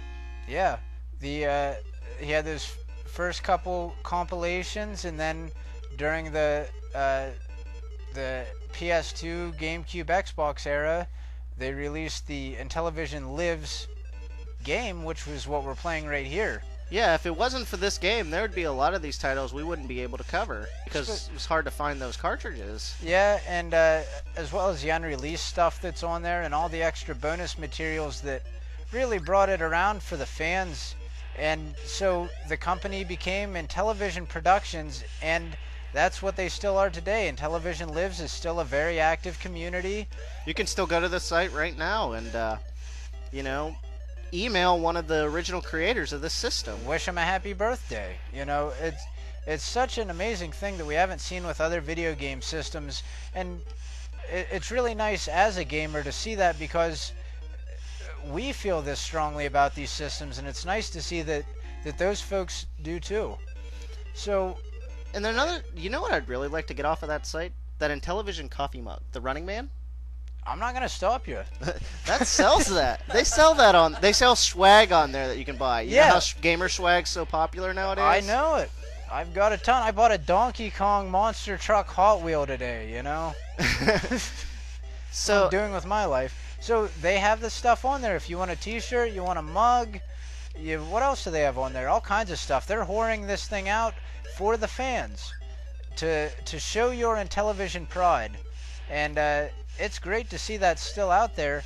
And they even kept going with the plug-and-play systems that were released, where you don't need another video game system. You don't need an old Intellivision. All you need is that little device, plug it into your TV, and you can play your classics. And a lot of times those are really cheap too. Really cheap. They had the cell phones too. They're releasing them for cell phone games now. Everywhere. I mean, we're pretty much, if you want to play an Intellivision game, there's a format available for you, and unless you're still using an Atari, because Atari sucks balls.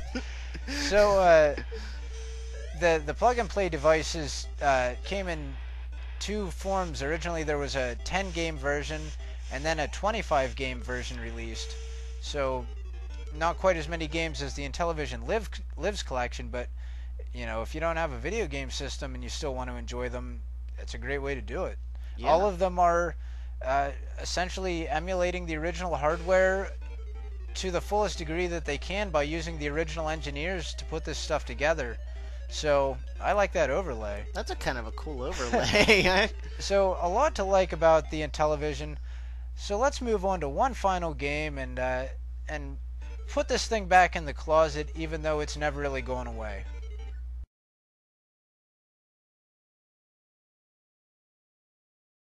It's terrible.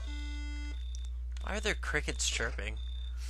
Like, they're so it's like fucking it's so bored. exciting, you know, like this is the greatest battle ever, and there's crickets going, alright. This is epic. This man's jumping complete stories. Alright, let's do this.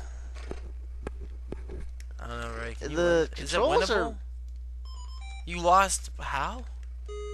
If you get hit by anything, and they're all kind of Oh, you're random. climbing up windows, I see. Yeah, you climb up the windows to rescue your girlfriend. I thought he keeps coming out of them doors, though. You can jump, but it really sucks.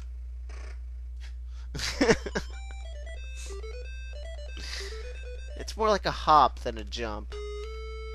I could hop. I want to see you make it to the next set of... Obviously, he's white. Because we all know white men can't jump. Oh, you got that bitch. That's right. It's my bitch, not we're- your bitch, monkey. Like how he started on the 5th floor. Oh, snap. Right in there. Take it up, take it up. When do we get to the spring level? The pie factory, let's go.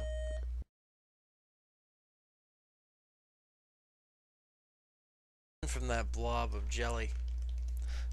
I think that's one of those koosh balls coming for vengeance. This is not 1981. Oh, look at me. Oh, look at you him. freaking get past the koosh. It's the Intellivision Running Man. See, he's in every game. He is. He truly is. He is the original He's the warrior mascot. this time. Oh man, you got eaten by Lizard Barney the Man. dinosaur. Oh, it was too. I mean, there's no save feature or anything, so you have to play through it. Yeah, you can't. You die a lot in this game. That's the challenge, trying to play through it. Because I went through a different one last time that it wouldn't let me. This time. So, oh, fucking Lizard Man off the bat. Barney, man. It Fuck looks like Barney. that. Barney. Oh. Barney. Look at his spirit. He's so rise. fast. Dun, dun, I've dun, never dun, seen dun. something that fast in The a game this Intellivision- old. I've noticed the Intellivision Running Man has made a triumphant return to most crossing signs. That's his day job. It is. What the fuck? Dude, either that's a bat or a really big mosquito. Whatever you want it to I'm be. thinking bird, but bat's probably more likely, or mosquito, man. It could be a Oh, I space don't have any invader. arrows.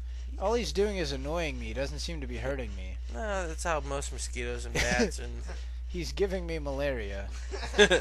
even as we speak.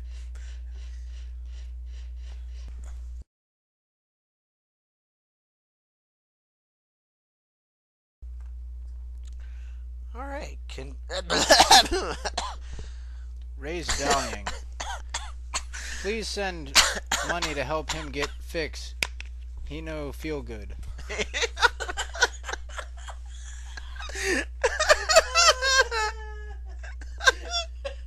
You know this shit's going in the blooper reel, right? Oh, that's awesome. We're gonna get one of those cans and put your face on it. Oh my god.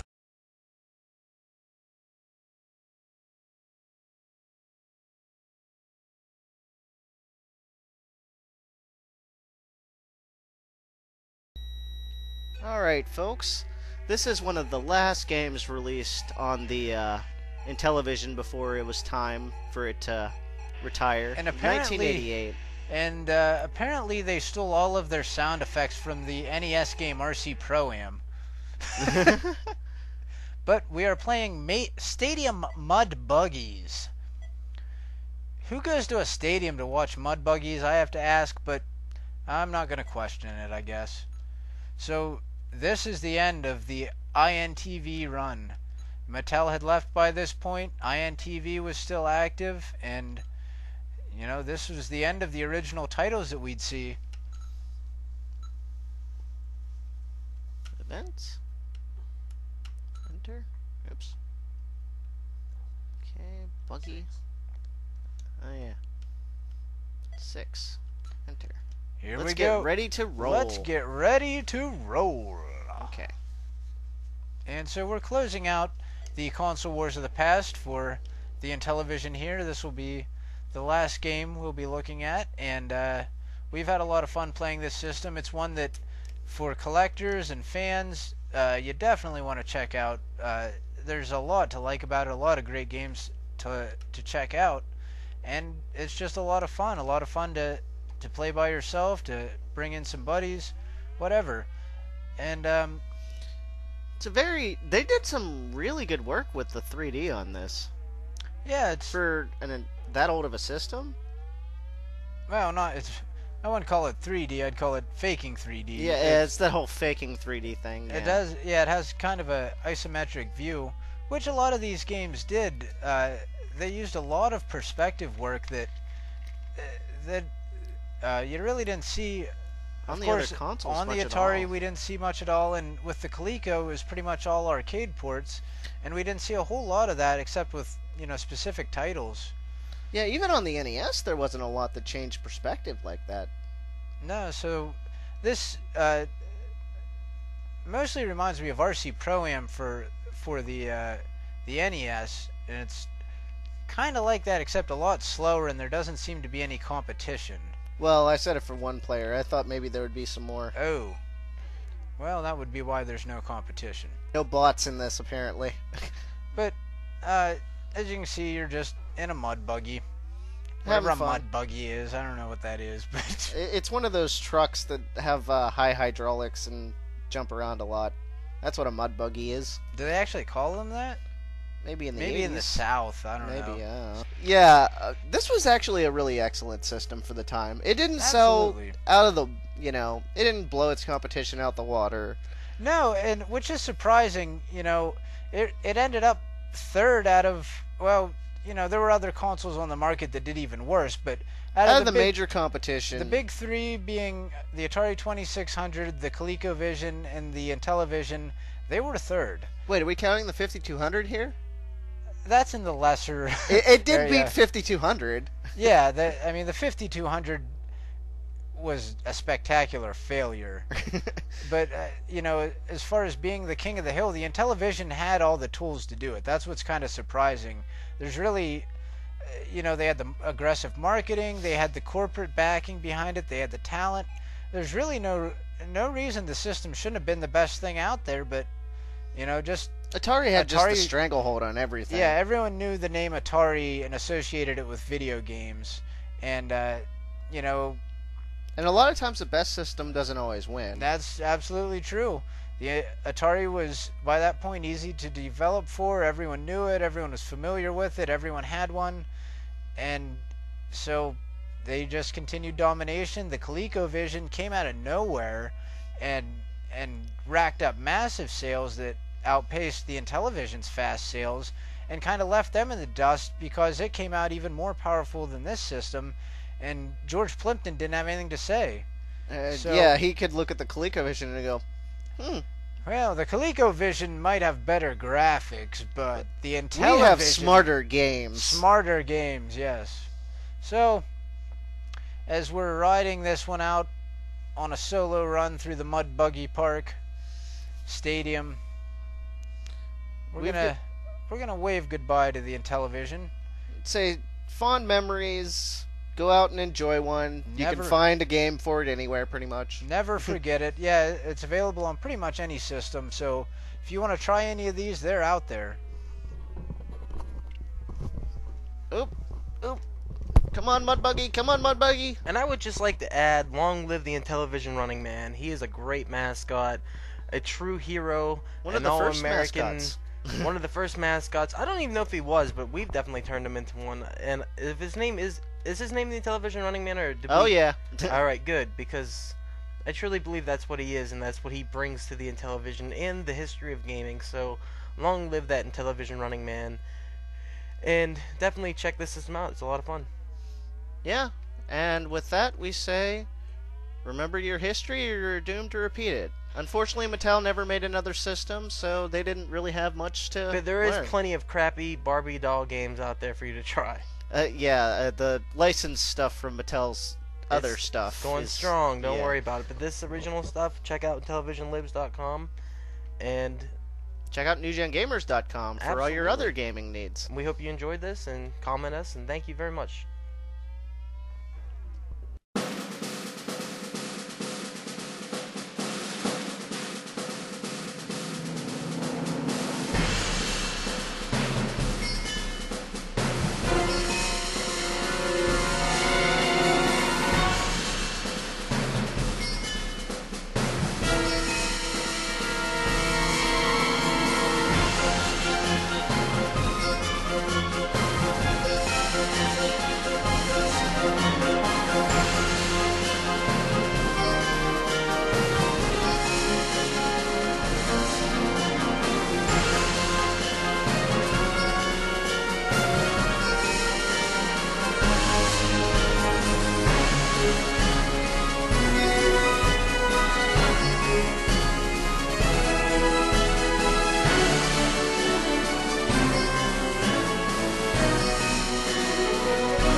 NewGenGamers.com